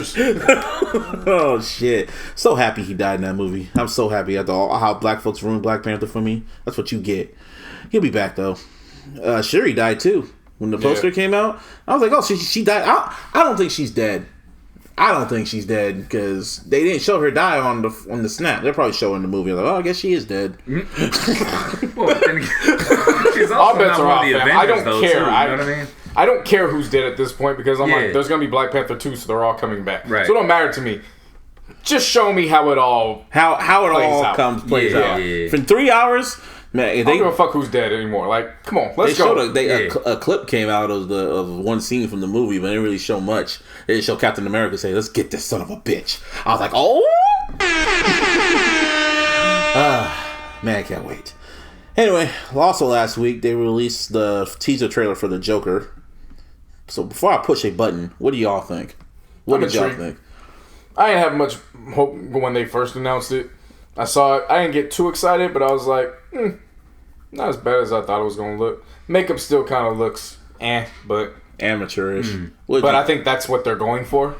So if that's what they're going for, then we'll see how that plays out. Yeah. Martine.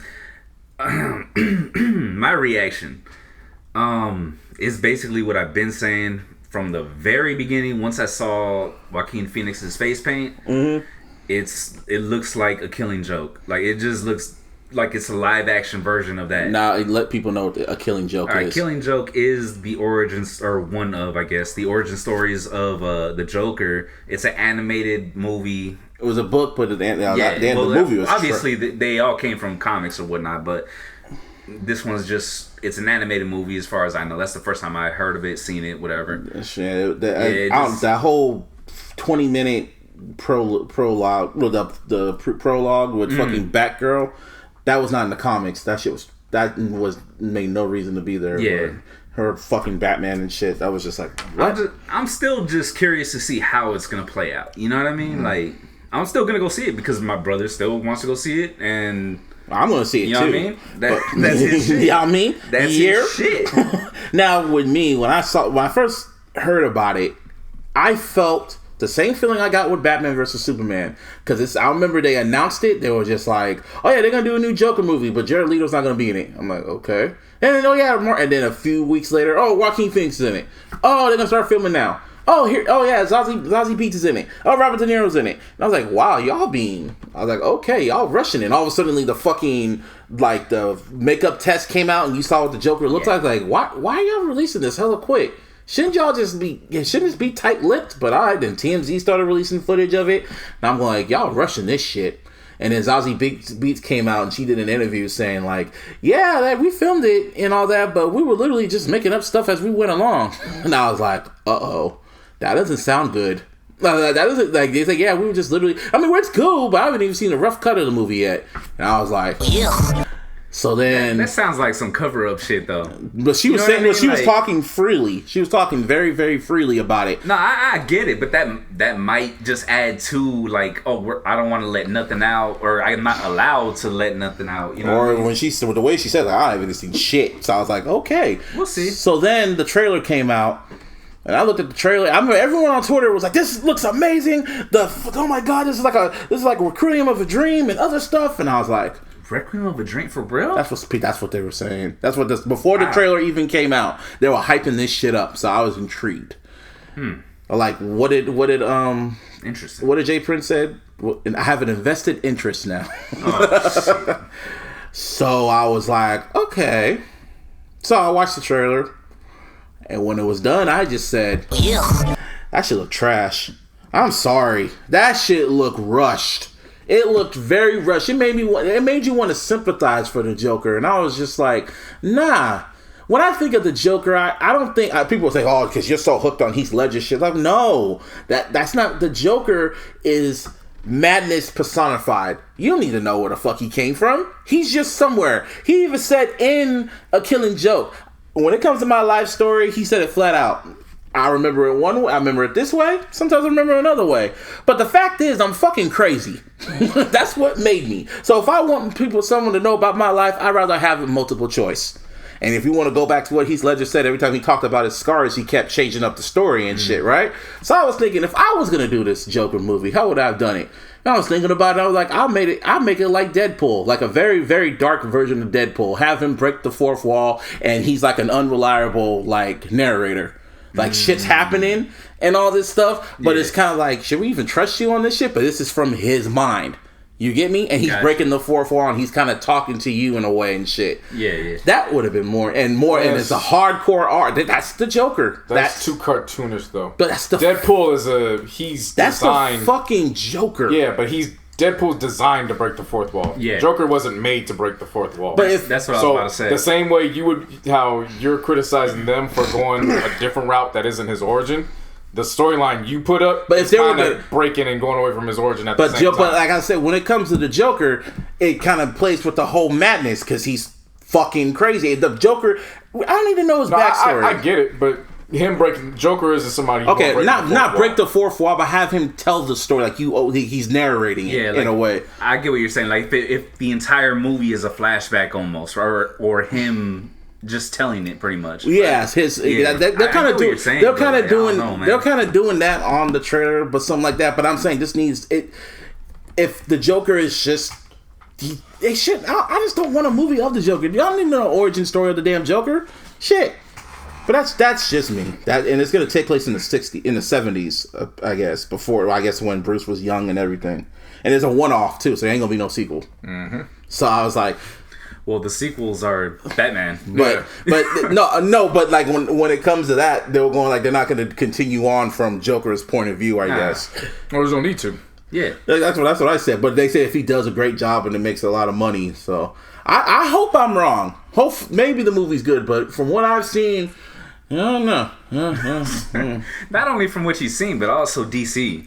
Yeah, you know what I mean, from previous years. But they've been on a streak lately with Aquaman and Wonder Woman and now Shazam. Shazam was good. Yeah. And they're gonna set up Black Adam, and Rock is gonna play Black Adam, and he's been working very, very closely with him. And they were trying to put Black Adam into Shazam, but when he kept looking at the script, Rock just went like, you know what? Let's make it 2 separate movies. So the next movie that's gonna come out is Black Adam, and it's gonna be from his point of view and shit like that. And then the third movie, that's when Shazam and Black Adam are gonna fight and shit like that. So, like I said, I'm intrigued. I'm intrigued enough to go see it. I mean, you look at us. We thought for sure that was going to be a universal, like, all across the board, and motherfuckers came out and was like, nah, I ain't fucking with it.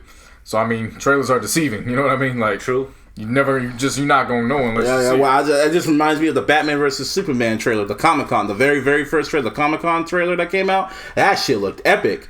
All the trailers made it look epic until you finally saw the damn movie, and it was just like, That's the thing, it looked epic.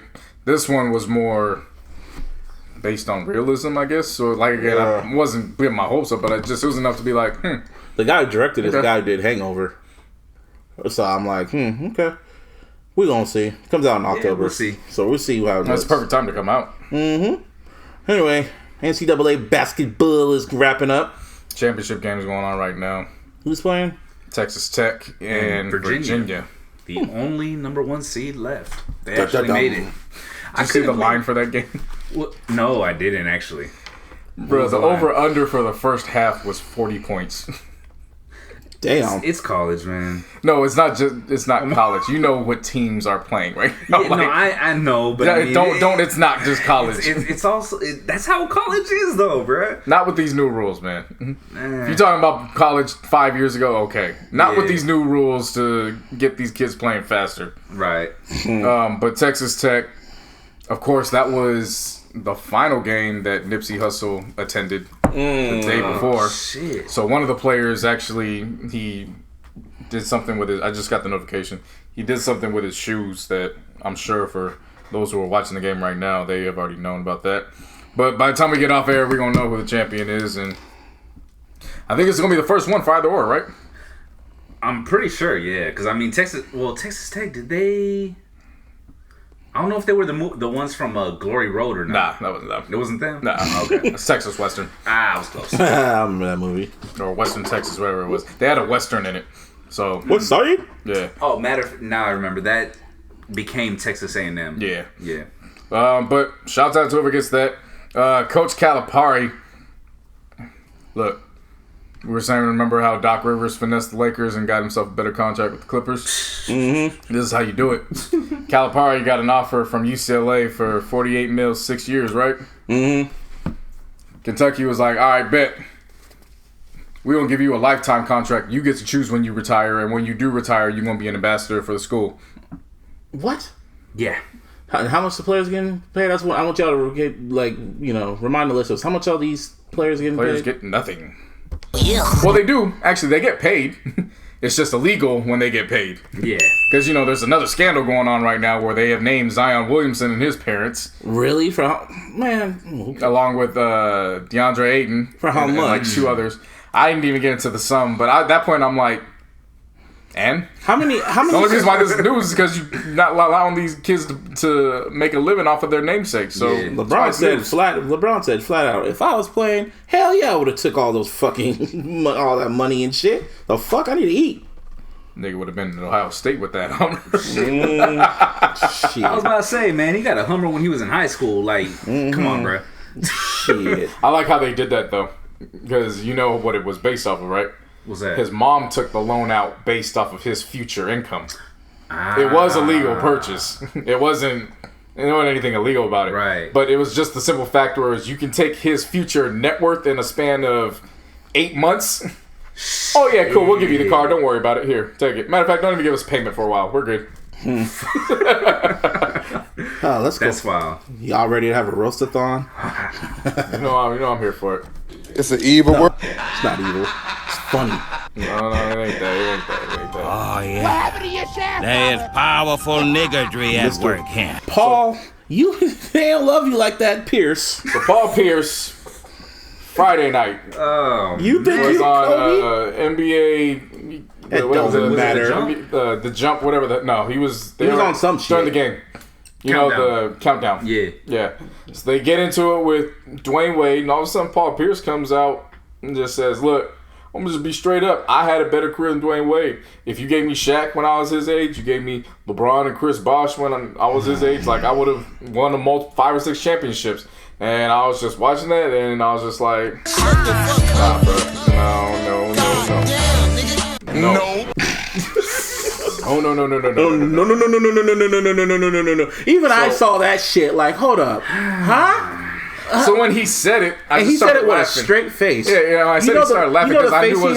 Well, no, look, we can't show faces. No. I'm trying to remind you, the face he had was like the face from Baby Boy when he told his mom, "This is my house too," and then that look he had, like, "Oh shit, I fucked up," because he's about to get roasted for it. That's the look he had. Well, see, that was my thing. I wasn't looking at his face. I was looking at Jalen's face. Oh God! Because Jalen's the one that turned it into the big social media frenzy.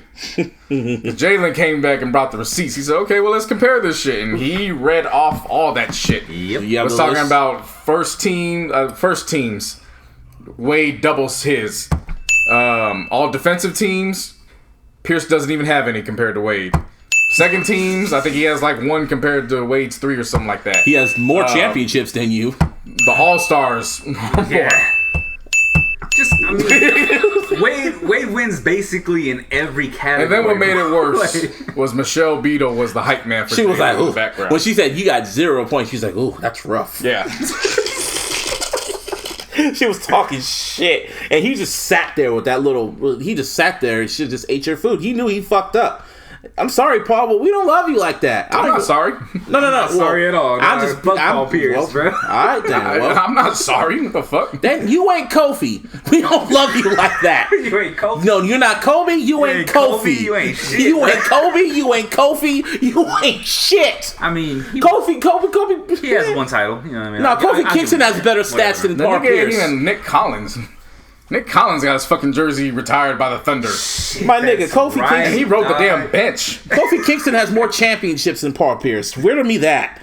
Shit. Okay, that's wrestling, but hey, he has more championships. That's why I took it back to basketball. That's the whole point. Back to Nick Collins. What's the point? Some motherfucker that rode the bench but still got his jersey retired. So jeez. Yeah. His point still remains. So, yeah. I can't wait for what he has to say in the next 2 weeks. You know he's going to say something stupid with the playoffs starting this week. Hey, that's coming. Yeah. That's definitely coming. I think he really feels jaded that no one loves him like that. Why? I mean, he should have known. Yeah. I mean, I didn't want to have to go there. But the fact that niggas stabbed him in his own city and nobody rushed to call 911, like... They don't love you like that. That should have gave you an inclination on what was happening. Like... It's fucked up to say, but at the same time, what's his city? What's his city again? Well, he's from Inglewood, but this happened when he was in Boston. Oh, damn. Well, you saying Kofi Kingston has more respect than Paul Pierce? Technically, he's from Oakland. Technically, yeah. Technically, but still, but we don't claim him out here. No. I don't even know why you brought that up. It's a black guy on Oakland now. I'm just saying, man, because you said technically he's from Inglewood. I mean, Well, yeah, technically, because we don't count Oakland. So ain't no even point in bringing that up. Why did you bring? Was he from Oakland? Was he born here? He was born in Oakland. Well, that don't count. Yeah. Rock was born in Hayward, but hey, he calls himself an East Bay boy, right? But he was just pandering to the crowd. Shit. I never heard him call himself that long before he said that. Even before he said that, like the fuck. I didn't see that nigga get dumb walk into the ring one time. Not once before he said that shit. Anyway, but speaking of going dumb. They had the final game in Oakland for the Warriors. Oh yeah, they did yesterday. No, and they came out. WrestleMania, I didn't see that at all. But I saw the jerseys. They came out rocking the We Believe jerseys from 2008. Look, I badmouth the Warriors all the time. I got for the last game with doing that. That was a smart move. Like that was a really really smart move to do. Yes, it was. Then we get into Steph Curry. Oh God! What did Steph do? No, it's not what he did. It's what happened. Oh. Yeah. Do you know this motherfucker's been shooting blind the entire time? That's wow. That's like he just got checked for contacts. And has put contacts in his eyes and said, "Wow, I could see everything now." So that's like what the fuck were you seeing before? That's like Thanos putting the last Infinity Stone on his glove. Now he put it in. He's like, "Oh, I can Damn, all you got. Like it really makes putting a scope on a rifle. Yeah, scope. It really makes you go back and look at all those shots sometimes. Like, oh, you were really just throwing that shit up just to throw it. Like how you would call them the fuck you shots. Some of them weren't fuck you shots. He was literally just throwing them there, and they just happened to go in. That was a lot of luck then. He was like, what's his name? What was what was that movie that came out with Marlon Wayans and the Ghost? The Ghost. Sixth Man. The Sixth Man. So you tell me every time he got up, like a ghost just let it go in all the damn time? No, I'm just saying. Shit. Again, I've been saying for years, this is God's my player. Literally. Like, the fact that he now has context and he can actually see now. Like, he said, I can see the world now. So was he blind this whole time? Well, you damn devil? Bro, that shit's wild as fuck. Now that's muscle memory for that shot. Yeah, this nigga's now you can see the muscle. Now you can see the muscle memory going to action. Nah, fam. Now he's crazy. Now he's dunking balls now a lot more now. I saw that picture of him dunking and I was like, damn, that's a good way to put exclamation point on Oracle. Well, they got they got postseasons and shit, but shit. Yeah. So final regular season game for Oakland. Of course, they're going to San Francisco next year. That's gonna be a bitch to get over there. It's gonna be hell of money for like the first 5 years. Shit. Inflation on them tickets. Yep. If you gotta know somebody to go to them games. Like if Kevin Durant leaves, that's gonna be the worst time to go into the new arena. Because they gotta keep selling the tickets at those prices to make sure they recoup those first 5 years. And they're gonna keep winning. They're gonna keep winning. No, what I'm saying is that if Kevin Durant leaves and they don't add anybody in the mix that has anything close to replicating that made them a nightmare to begin with, made them a nightmare. Yeah, like they gonna be competing, but it ain't gonna be competing for titles. Yeah, well, we'll see.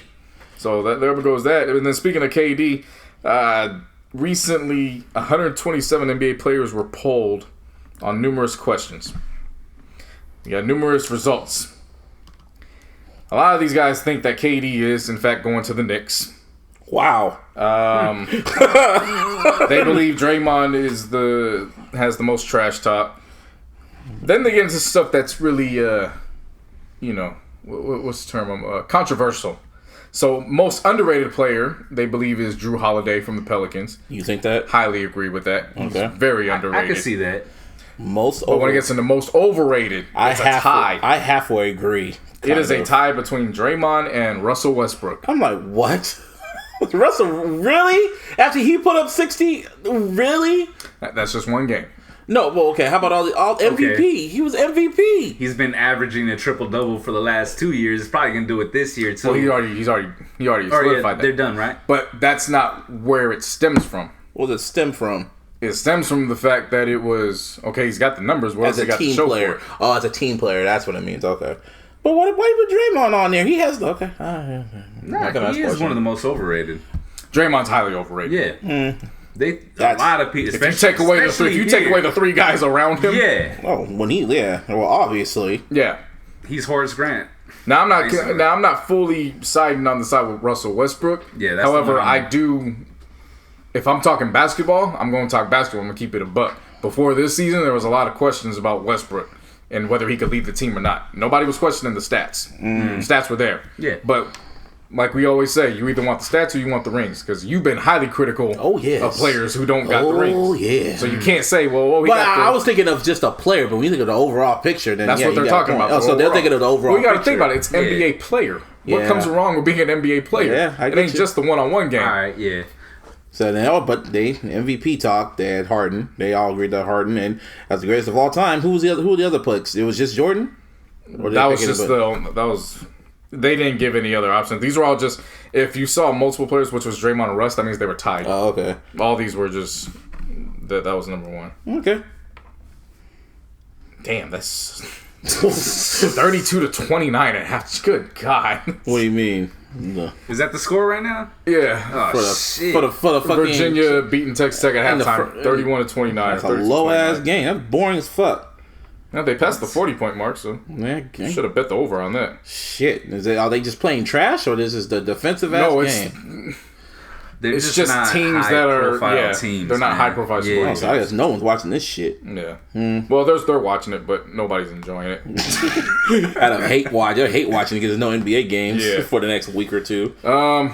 LeBron has been in the news for several reasons. One of that is a lot of people speculate that since he's not going to be playing in the playoffs, that all the networks are going to be rushing to throw bags at him to get him to cover the playoffs. Of course. That's funny. And I'm not mad at that shit. I ain't mad either. If they gonna throw the bag. You can't do shit during the offseason right now anyways. Yeah. But You gotta wait till that's one thing I don't like with the NBA compared to the NFL. NFL does free agency first, then they go into the draft. I like that because whatever you miss out on, you can at least recoup back and we could draft later. Right. It's fucked up because if you gotta wait for a player in the draft and then you fuck up in free agency, it's what it is. You gotta wait for the player to develop and then hope for life. So from that aspect, there's nothing for him to do until we get to after free agency. So at that point, he has to film Space Jam. He has other shit he's gonna be doing. he's not filming it until after the playoffs is done.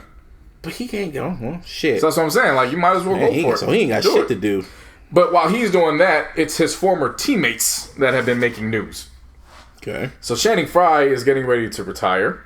And Channing Frye put out a post. I don't know if it was for a magazine or if he just put it out on social media. Basically saying, I've enjoyed my career. It's been fun. And for a lot of y'all who tell me I suck, meet me at LA Fitness, motherfuckers. Bye. And I have nothing but the utmost respect for that. And then, of course, his college teammate and also teammate with the Cavs, Richard Jefferson, was then calling the game for the Cavs and the Spurs. And they brought up Kevin Durant and the Warriors. And he's like, well, that basically comes down to, when we beat you in the streets, you go, no, run it back. Same team. He didn't do that. They went and they got their big brother, and then that was that. KD then got pissed off, went on social media, commented about it. Yeah, I saw that shit. So then so now everybody's from the street. Richard Jefferson had to remind him, I may talk like I'm good, but remember, my father got killed in them same streets just a few months ago. That's where I'm from, nigga. Check yourself. KD is really sensitive. Yes, he really is sensitive. Like, damn, get off social media. Even I'm watching that, like, damn, chill, nigga. What's his name? Something Sniper? What's his IG name? Something Sniper? Easy Money Sniper. Wow, okay, that even sounds insecure. That screen name sounds insecure. Let's call yourself KD or something. Yeah. Kevin Love was with both of them, and he was on IG Live, and they were all drunk, and he posed the question of, before Tarzan met Jane, was he having the chimpanzees and the gorillas bust it down for him? And then that was a conversation that went all the way left. Oh my God. Yeah. Drunk talk with Kevin Love. All right. And then Kyle Korver has made news today because in the Players Tribune, he just wrote about his piece on white privilege and the role with that. I gotta say, we could go off and on about what LeBron does for his teammates on the court.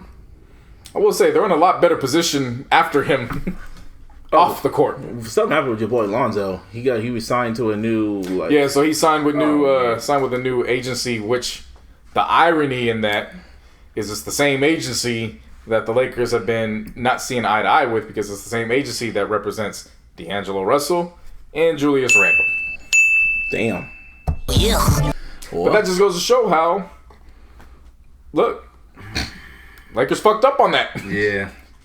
When it rains, it pours for y'all. But to me, Lonzo's under contract, so he can't go nowhere. I know. It ain't like he signed with agents like, all right, I don't want out. Like, it's just going to be enough. To me, I like it because it's another move of him being a man. Going his own route. I'm a real boy now. Yeah. Stupid. So while he's becoming a real boy, the Packers are now dealing with the fact of who's really the real boy in the team. Was. Did you hear about the story? I saw it. I didn't read it. It's just like it was a power struggle over there like that. Fam, they said the Saturday walkthroughs, they be in the meeting rooms ready to go over shit. Mm-hmm. McCarthy wouldn't be in there. He would be upstairs in his office getting secret massages. What the fuck? He was sneaking the masseuse in behind. Getting happy endings and shit. No, it wasn't even that. Because the thing is NFL offices, they're all glass windows. Nothing's really blocked off. Still. So it ain't like he's getting rough. But it was just a simple fact. You skipping out on a walkthrough meeting for a massage. And then a lot of people were saying that image. A lot of people were saying that Aaron Rodgers was undermining him, saying out of all his coaches throughout his career, he's the worst coach with a football IQ. And then they said it took another turn because McCarthy wanted more from his franchise quarterback. So he even brought Aaron Rodgers into his office and told him to make up with his parents. Oh, because he needed more from his leader. Oh, who the fuck is you? What kind of shit is that? Oh, I bet Aaron Rodgers really want. What the fuck? Fuck you. Who the fuck is you? Seriously though, you're telling me to apologize? He said like, this was in the article. That's what sources were saying. Ooh. If I was, is there a GM for the Packers or no? Yeah. Oh, okay. I was thinking, aren't the fans like the owners and shit? No, they're the owners, but the fans. The GM, what I meant. Yeah, he could have told the GM about that. You gotta get rid of this nigga. The fuck this nigga think he is? I'm a grown ass man trying to tell me to talk to my parents. Nigga, fuck you. You ain't my daddy. You gonna pay me my money. If y'all don't know by now, the Packers, there was an article that came out that talked about what happened between McCarthy and Aaron Rodgers and how there was a power struggle within the team. That wasn't ish. There was a power struggle with I'm saying ish as in it was a sarcastic. It was sarcastic. Apparently, Rodgers came out and said that it's a smear attack. They're not gonna confirm that. Why would they confirm it? I know, but I'm just saying, throw that out there. That's the same shit the Patriots said. They backed it up by winning another damn Super Bowl, but that's because they're that damn good, and who knows what goes on behind the scenes. But this shit, man. Yeah, so that goes from that to we watching the real life Star Wars Episode 3, man, the final battle.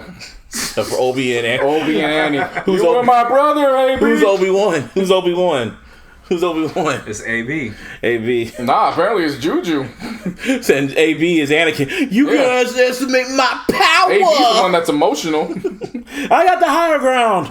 It's over, Anakin. Yeah. I was just going off of age, like, you know. Nah, what I mean? Well, you would think the mentor and Padawan. Exactly. Nah, the way this is rocking, it's Pittsburgh. Honestly, I have not kept up with this at all. So Pittsburgh has been praising Juju Smith-Schuster with the utmost. He's the son, and even though AB's out here in East Bay, he's looking at Juju like, you won't take Pittsburgh away from me. The camera angle too. Just imagine the camera. You won't take him away from me. Juju's looking at him. You have done that yourself. You have done that yourself. Like the Raiders. But the Raiders are, you're the enemy. Yeah. Only a Raider knows an absolute. Now, normally I would be in tune for it, but it reached a level to where I'm like, of bitch assness. And AB was at the heart of that bitch assness. Is this the niggerty? Yeah. Oh yeah. That powerful niggerty. So it started off when the Pittsburgh Steelers posted a photo on their social media proclaiming Juju to be their team MVP of the year.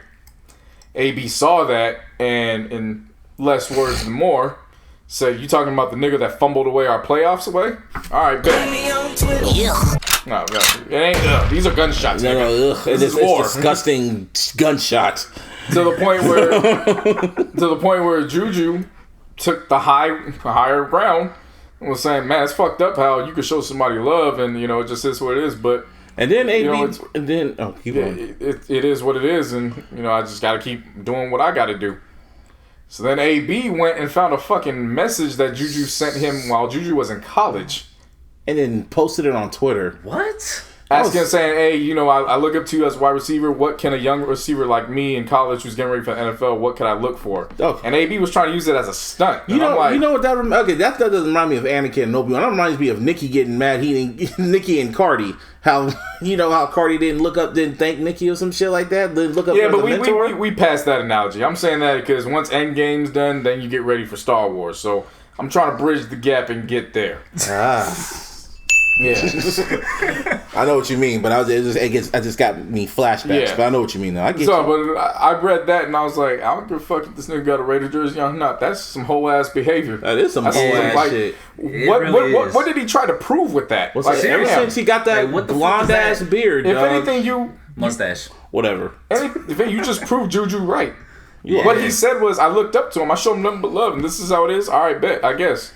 Yeah. And then you literally followed up with that, like. Fam, what are you complaining about? You got the bag. You got what you wanted. Don't get petty. The football gods will make you pay. It's like you got out. And as a result of it, now everybody's putting hits out on him. Well, all these defensive players across the league are like... Oh, I see. On who? On AB? Of course. Oh, okay. He talked the most shit during this whole offseason. So, yeah. I would, too. Okay. AAF, let's have a moment of silence for the AAF. And that's how long a moment of silence is, because there was grand opening, grand closing. Midway through. Literally. 7 games in, man. Hey, I was shocked. I was like, wow, grand opening, grand closing. Well, so what happened? They just lost money? They were losing money 2 months before the season even started. Damn. And I read a report saying they were thinking, Vince McMahon and the XFL was going to buy him, but Vince said, no, pal. No. That wasn't even recently. That was before the season started. So he said, fuck him. Yeah. He wasn't going to get up. You're fired. It's not even the worst part. All the players got to provide their funds to get back home. They have no money to get them back. Oh, my God. Yep. Yeah. Oh, my old boss and one of my homeboys, they went down to San Diego to go work. Damn. Yeah. So pretty much their last check is like, bye-bye. And so they just suspended it indefinitely. Like it's done. It's a wrap. No, it's done. Just like that. They had TV you can say deals. It's suspended indefinitely, but it's just done. They had the CBS deal and everything, and damn. So Menzel's out of a job again. Johnny Menzel's out of a job. Damn. Yep. Why am I laughing? That's and then to make matters worse, because you would think the NFL was going to use this as like, okay, we could treat this as minors. No. To make matters worse, the NFL's like, oh, that's fucked up. Well, since y'all ain't doing nothing, we'll take him. They just started grabbing players. Come on, we get you, Menzel. Get the fuck out of here. Motherfuckers had the draft before the fucking draft. For real. Yeah, one of them signed with the Niners, if I remember correctly. Yeah, someone did. Damn, didn't catch that sucks. I wonder who laid that fucking hit. Who he signed to? Is I guarantee you somebody picked him up. Damn, you would think. That sucks for the players. That sucks. And I remember reading that report saying the XFL, Vince McMahon might think about getting them. Nah. He's like, nah. That just opened the lane up for Vince. Vince is just like, oh, for sure. Yeah. Yep. Grand opening, grand closing. Grand opening, grand fucking closing. But you talk about grand opening and grand we motherfucking here. Oh, yeah. Ice Cube. One leaves, another bag. One leaves, and another one enters. Yeah, he has a exclusive deal with CBS and CBS Sports. Good for him. All the games will now be covered on that network. So basically, they dropped the AAF and got the big three. Yeah, that's dope. That's good. Good for Ice Cube. Yeah, good for Ice Cube. So, Slim Jimmy keeps trying to tell y'all that he really about this. Niggas life. Keep fucking with him, and he has to keep showing that he's about this. I didn't see this shit. He was performing, and he kept trying to get the DJ to play a certain song. The DJ wouldn't do it, so the nigga said, fuck it. He dropped the mic, went behind the set, and started swinging on the DJ in front of everybody. That's principle. I don't blame him. Damn. That's principle. We have a set list we have to get through, and I'm telling the DJ, all you gotta do is click, because they have laptops now. All you can do is just go and look for it, and just play the damn record. And you ain't playing the record, you keep playing with the fuck nigga, I'm the motherfucking... Oh my God! No. Oh, it gets better. They took a break for 15 minutes, and then both of them came back out and finished the show like nothing happened. They were like brothers. The show must go on, man. The show must go on. And this little story you told me right before the air, I did not know about this, but when MGK was beefing with M, there was another diss track that came out that we didn't talk about. G-Eazy dissed MGK, and MGK didn't respond back. And I was like, all right. And then you fill everybody in. Long story short, G's and MGK, they have recently squashed the beef as early as yesterday, Sunday, or Saturday, or basically over the weekend. New nightclub in Vegas, Chaos. Shout out to Pius, one of our listeners. He actually has a position with Chaos. Nice. And he's been really doing some work, so shout out to him. He squashed. He told. Just let people know the random. Well, I want to build up to that. Okay. But Jeezy was there performing, and Jeezy took a break from the set and announced he had a special guest, and that special guest was none other than MGK. Brought MGK out, so that way there was no room for hearsay, like, oh, I just heard that they squashed it. It was in front of everybody's faces. They dapped, hugged, performed, and all was all good that. And for the people who are looking for a person to thank, you have none other than Kid Cudi to thank for this new union of brotherhood of white men. Yeah, I call it the Wonder Bread battles. See, when you said that, like, oh, the Wonder Bread battle's over, I was like, the fuck you talking about? Seriously. Oh, MGK and G's squash their beef. I was like, oh. I mean, it exceeded past them. It was them two. It was him. It was Yellow Wolf. Like, yeah. Somehow I think Logic got his name drug in the mix or something. What do you mean M? They squash what? M squash? No, I'm saying M was part of the Wonder Bread battles. Oh, yeah. This is all the Wonder Bread. Yeah. M started the shit. He said, I start beef. I want all y'all to bleed. That's what he said. So, Yeah, I guess. Oh, speaking of him, I watched that fucking body shit on YouTube the other day. That shit was ultimately... Ugh, that shit was bad. That was 8 Mile on crack. Like, that should never, ever, ever been made. The battles were alright, but it was just like... Ugh. Yeah. So, word is that Kid Cudi last month invited them niggas to Europe. Either he invited them or they were already there and he found out. But he brought them niggas to dinner. And that was it. So that's it. That's it. And at first I was like, Kid Cudi. Then I started thinking about it. I was like, they all got the same fan bases. It makes sense. Same drug dealer. They both look like, all three of them look like cokeheads. So, well, like I said, beyond that, it's just they all, you know, Kid Cudi, he has white kids in the palm of his hand. Literally, that's their music. Yeah, it's not saying anything bad about him. I'm just saying that's the demographic. Yeah, for sure. So not Tech 9, but Tech 9. This story came out. I think it came out last week, but the whole Nipsey shit was going on and all that. But this shit came out, and more stories came out about why he committed suicide. Well, we didn't even know he committed suicide. Yeah, we just knew he was dead. Yeah, we just knew he was dead. He's dead. But this shit came out saying that say it. He was getting charged for child porn. And before he get charged for it, he killed himself the day before the charges were gonna come out. Yeah.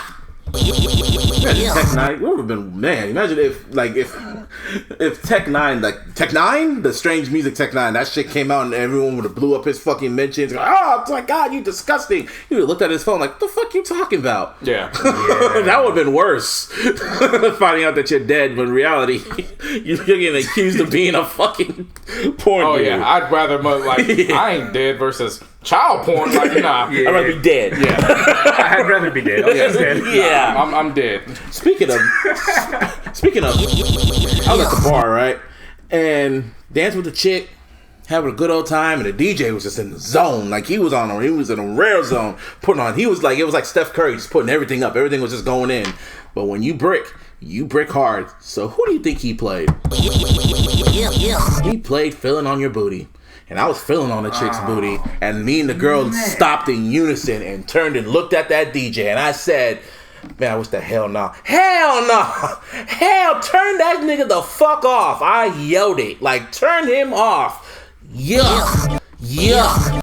Yuck. Good thing you weren't at the bar in Chicago then, or wherever that nigga was at. No, here's the thing. Niggas were looking at me like, you gonna yell fuck R. Kelly, bruh? Yuck. Yeah, I am. Like, what? They questioned you? Yes. And they were looking at me like I'm the weirdo. I'm like, you like feeling on little girls, bruh? And he was just like, come on, man. Nigga. And then, you know, the DJ got the message when everyone started slowly looking at him, and yeah, he switched it. But well, at another bar, this nigga R. Kelly showed up. Shit. After people paid $100 a ticket or something to get in, that nigga performed for 28 seconds. I'm not even lying to you. 20? What was he performing? Did he the opening chords of Bump and Grind? I don't know, but he performed for 28 seconds. Then he took pictures with folks and drank, and then he left.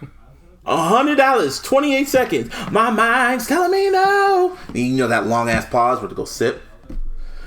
But my body. No, you ain't gotta do it. That's it. Yeah. That's it. I don't know why you wasting time doing that. Yeah, I know. So that was like 28 seconds worth. Yeah. That's what I mean. The whole shit's 28 seconds, like a whole. No, not even that whole part. You like once you got to my body. That shit. Yeah. Show's over. Yep. 28 seconds. Ugh. And finally.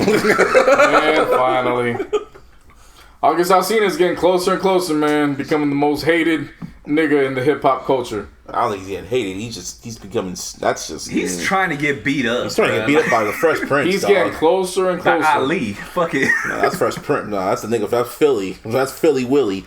Philly Willie. Pause. So, last week, he decides to release a record, like a freestyle over Kalani's Nunya beat. And there was a video to it, like a lyric video, and it was like an iMessage chat.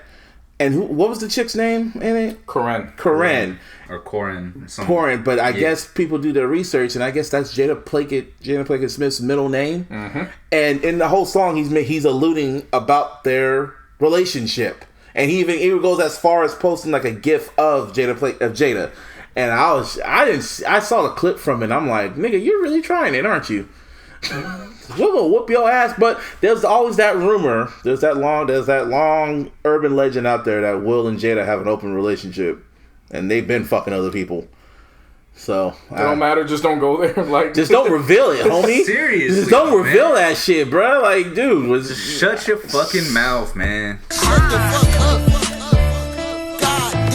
And the fucked up is I'm waiting on quality August Alsina music. Like, I like August. The song was actually quite good, actually. The freestyle was actually quite cool. It was the way he was singing and all that, but it was just like, bruh. Just the subject was like, nah, don't do that, bruh. This is Will Smith man, I'm telling you, ever since he said the vet to my rookie, fortune to my cookie. Bro, nah, bro. I don't say that's about my homegirls. Nah. I have homegirls, but I would not say that shit. No. I mean, I said a lot of wild shit, bro, but I don't think I would go there. Yeah, especially to a married woman? Yeah, that's what I'm saying.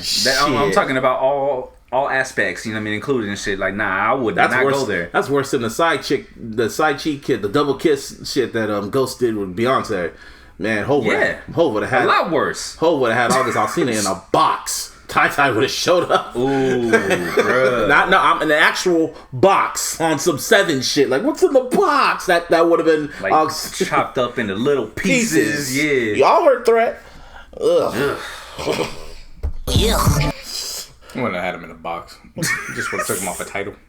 Oh, shit. Literally. Yeah, take that for what you want. He took him off title in a box. Shit. Nasty times, man. It's just nasty times. It's an evil world we live in. Speaking of nasty, so my homegirl Vanessa put me onto this show. It's not on. I didn't put it on here, but she told me it was on the YouTube TV shit. And I remember you did tell me there was a free trial, but nothing really sparked me to go and look at it. But until she told me about this documentary called the Boy Band Con. And it's the story of Lou Pearlman. You know who Lou Pearlman is? Mm-hmm. Yeah, the manager of the Backstreet Boys and NSYNC. And it's a whole documentary on Lou Pearlman and how he finessed these boy and girl group bands. And it is, man, it's a trip to watch. Like, you should watch it, JC. And Martin, you also watch this shit. This shit is wild about how he tried to fuck them out their contracts, especially when word got out how he would fuck all these other artists out their the money and shit. It got to the point where they showed this one girl chick, this one girl artist, and she was all going like, "Yeah, so I showed my lawyer the contract, and she read the contract, and then he looked up at me and just said, if you sign this contract, you are dealing with career suicide." What the fuck? And she's like, and I went ahead and signed it. And I paused it. I paused it and laughed for a good 5 minutes. Aaron Carter's on that shit too. He looked like a fucking crackhead. Like Aaron Carter, like, oh dog, he looked like a crackhead. I guess he represented, you know how R. Kelly's brother was. That was Aaron Carter. He was looking rough. You laughing? It's more serious than a joke. But yeah, I'm just laughing at the fact that that's not even the worst thing he did in his life. Oh, I'm getting there because the whole documentary goes left. Because I know about Lou Pearlman. Like, you know about the he was involved in a Ponzi scheme later on. A Ponzi scheme. He's fucked. He not only fucked over boy bands and boy girl groups. He fucked over like an airline. He made up an airline just to get more money. What the fuck? Oh no, that's not even further left. It goes even further left when he talks about how he was damn near like a pedophile, damn near. Mm-hmm. And there was the dude from LFO. I don't know, remember this dude? He went on Howard Stern and he told the story about how he was pacing around and he was going like, you know what? Like this is just crazy, but we need to go out there and fucking Russia, or Europe, or whatever. And these guys will hella change your career. They'll hella help you. But all you got to do is you got to touch their penis. and and then then it gets where he's like, but you know what? To practice to get you more in tune for it, you gotta touch my dick. You gotta practice on me. What kind of shit is that? Are you fucking kidding me, dog? I paused it again. I paused it and stared at the screen. The same stare I got when I watched the Abducted in Plain Sight. I stared at it And I had to text my homegirl because she told me about the whole shit, but she didn't tell me about that. I'm like, you didn't tell me about this shit. This shit just went all the way left. Like, makes you want to stare like that old boy in the Netflix Fire Festival when he was getting ready to suck dick for the water. Yeah. Oh my god. Oh, and then it talks about when other dude. Well, first of all, his name is Ashley. He was from remember Old Town, from the other making the band. And of course, your name was Ashley. What the fuck? Okay. Anyway, he was talking. I just read something. Undertaker's old ass came back. Anyway, so he was talking about how Lou Pearlman called him into his office and wanted to massage him, and he was hella massaging him and shit like that. He's like, "Yeah, you feel real good." He trying to get you tense and shit. And then it was just nasty. Lance Bass was just like, when I was closetedly gay, and I looked at him. I kind of knew he was gay, but but it goes deep, and I highly recommend all y'all to watch. I don't know how Netflix didn't get this. YouTube got like a gem with this one. Y'all should watch this shit. It's called The Boy Band Con or some shit. Some shit like that. Yeah. Oh yeah, you're Game of Thrones. So what's your overall opinion about the last season you watched that you're caught up now? Yeah, it's cool. I mean, we've been talking about it for like week after week. Like, it doesn't matter at this point. Like, wait for season 8. Like, let's go. Oh yeah, it was ended on that. Keep going into it anymore. Like, I know it's this cliffhanger. What's his name? Ain't no cliffhanger. You know what's about to happen. It's about to be fucking madness. Exactly. It ended on. But imagine watching that. You had to wait 2 years for this shit for the people that watched it, finding out. That's why I didn't. I know. Same here. And Jon Snow fucking his aunt. Jon Snow fucking Daenerys, who's his aunt and shit. Yeah, auntie. Yeah, literally. This was a quick episode. But they was in too deep. Like, yeah, they ain't like they knew each other. Yeah, they was just in love when they first saw each other. Then it got revealed. Oh yeah, they're together. And I was like, hold up. When I saw, I was like, hold up. So, and at that point, I was gonna go ill, but I was like, at this point, I mean, it's still nasty, but it ain't like twins. Yeah, who lost all 3 of their children and then now got another one. Now she's pregnant with another one. Like, he's gonna kill her probably. I don't know, but it's this Saturday, the final season premiere of the Game of Thrones. This Sunday. Whole world. I want to know how them ratings are gonna look. The whole world gonna be watching this shit because now everyone's caught up except for Martine. No, I don't give a fuck. I know. But is it this Sunday or next Sunday? This Sunday. That's interesting because they just on DirecTV they showed me I got a free 7-day pass to HBO and shit. Oh, they want everyone to watch this shit. Everybody. That'd be funny as fuck just to watch one episode. You'd be lost. I don't give a fuck. Like, bro, if there's one thing you haven't learned by now, I mean, I don't give a fuck. You should. For the Game of Thrones. They showed a little promo with the Migos doing their shit. Sent Jason. Yo, if I didn't watch Game of Thrones before that Migos shit, I would have saw that Migos shit and I would have sworn watching that series off forever. I probably wouldn't have watched either. I probably wouldn't have watched too. I'm good. Don't you trying to pander to me? Nah, don't do that. I'm good off that shit. Anything else? There's another documentary that I want to start watching on Hulu. Oh. It's the pharmaceutical one about that chick that conned $900 million out of Silicon Valley. Isn't that on HBO? That was on HBO too. Was it? I thought it was on that Hulu. shit was on HBO. I know what you're talking about. That shit was on HBO, and they actually interviewed her, and she had that look like, I don't know. Well, whatever it is, I want to start watching that. That's on HBO. That's the epitome of white privilege. Mm-hmm. Apparently, they didn't ask her once, well, can we see the prototype? She said, oh yeah, it could work. So, I could tell what kind of disease you have, just one drop of blood. They was giving her money. Shit. That sounds like your fault. You played yourself. Seriously. You played yourself. Like, she did this for like a year, and nobody asked to see the prototype. That's fucking retarded. $900 million. Must be nice. I can't even be mad at that. I can't be mad. But she ain't in jail, because obvious reasons. Must be nice. Yeah. I'll get into Twilight Zone this week. Like I saw the first episode. It's on YouTube for free. That's cool. Yeah, I'm not going to tell you because you're the Twilight Zone geeks. That's why I've seen reviews for it, but I'm like, I'm going to wait till JC because he's the fucking nerd that watches every single one of them. Every single. So you tortured yourself with the Florence Whitaker one. Not really, because I was like 12. Oh, no, when I say torture yourself because it was bad. That's why. Yeah, but at 12 years like old. 12, like you don't know no better. Like, but now when you watched it again as older. I never watched it again when I was older. Oh well. Like, I'm wiser. I'm a grown ass man now. Like, I know, but just not watch it, but watch certain episodes just to see. I never went back and rewatched them. Oh, okay. That makes sense. Look, when you're a kid, you just excited the fact that hey, something from the past. My mom's or my grandparents when they were young were watching. They got redone. You get older and you realize, that was some bullshit. Yeah, let's see how it goes. Like, ain't no need to watch that again. They're doing another Terminator movie, right? This time they're don't matter to me. Don't care. No, but they're disregarding everything from 3 Salvation on. Oh yeah, I heard about that shit. Don't care. I'm gonna watch that shit when the trailer comes. I'm still watching that shit. They're really okay. Well, Arnold's back. What else? Jim Carrey's gonna be Dr. Robotnik in the fucking Starnik movie. Now that I want to see.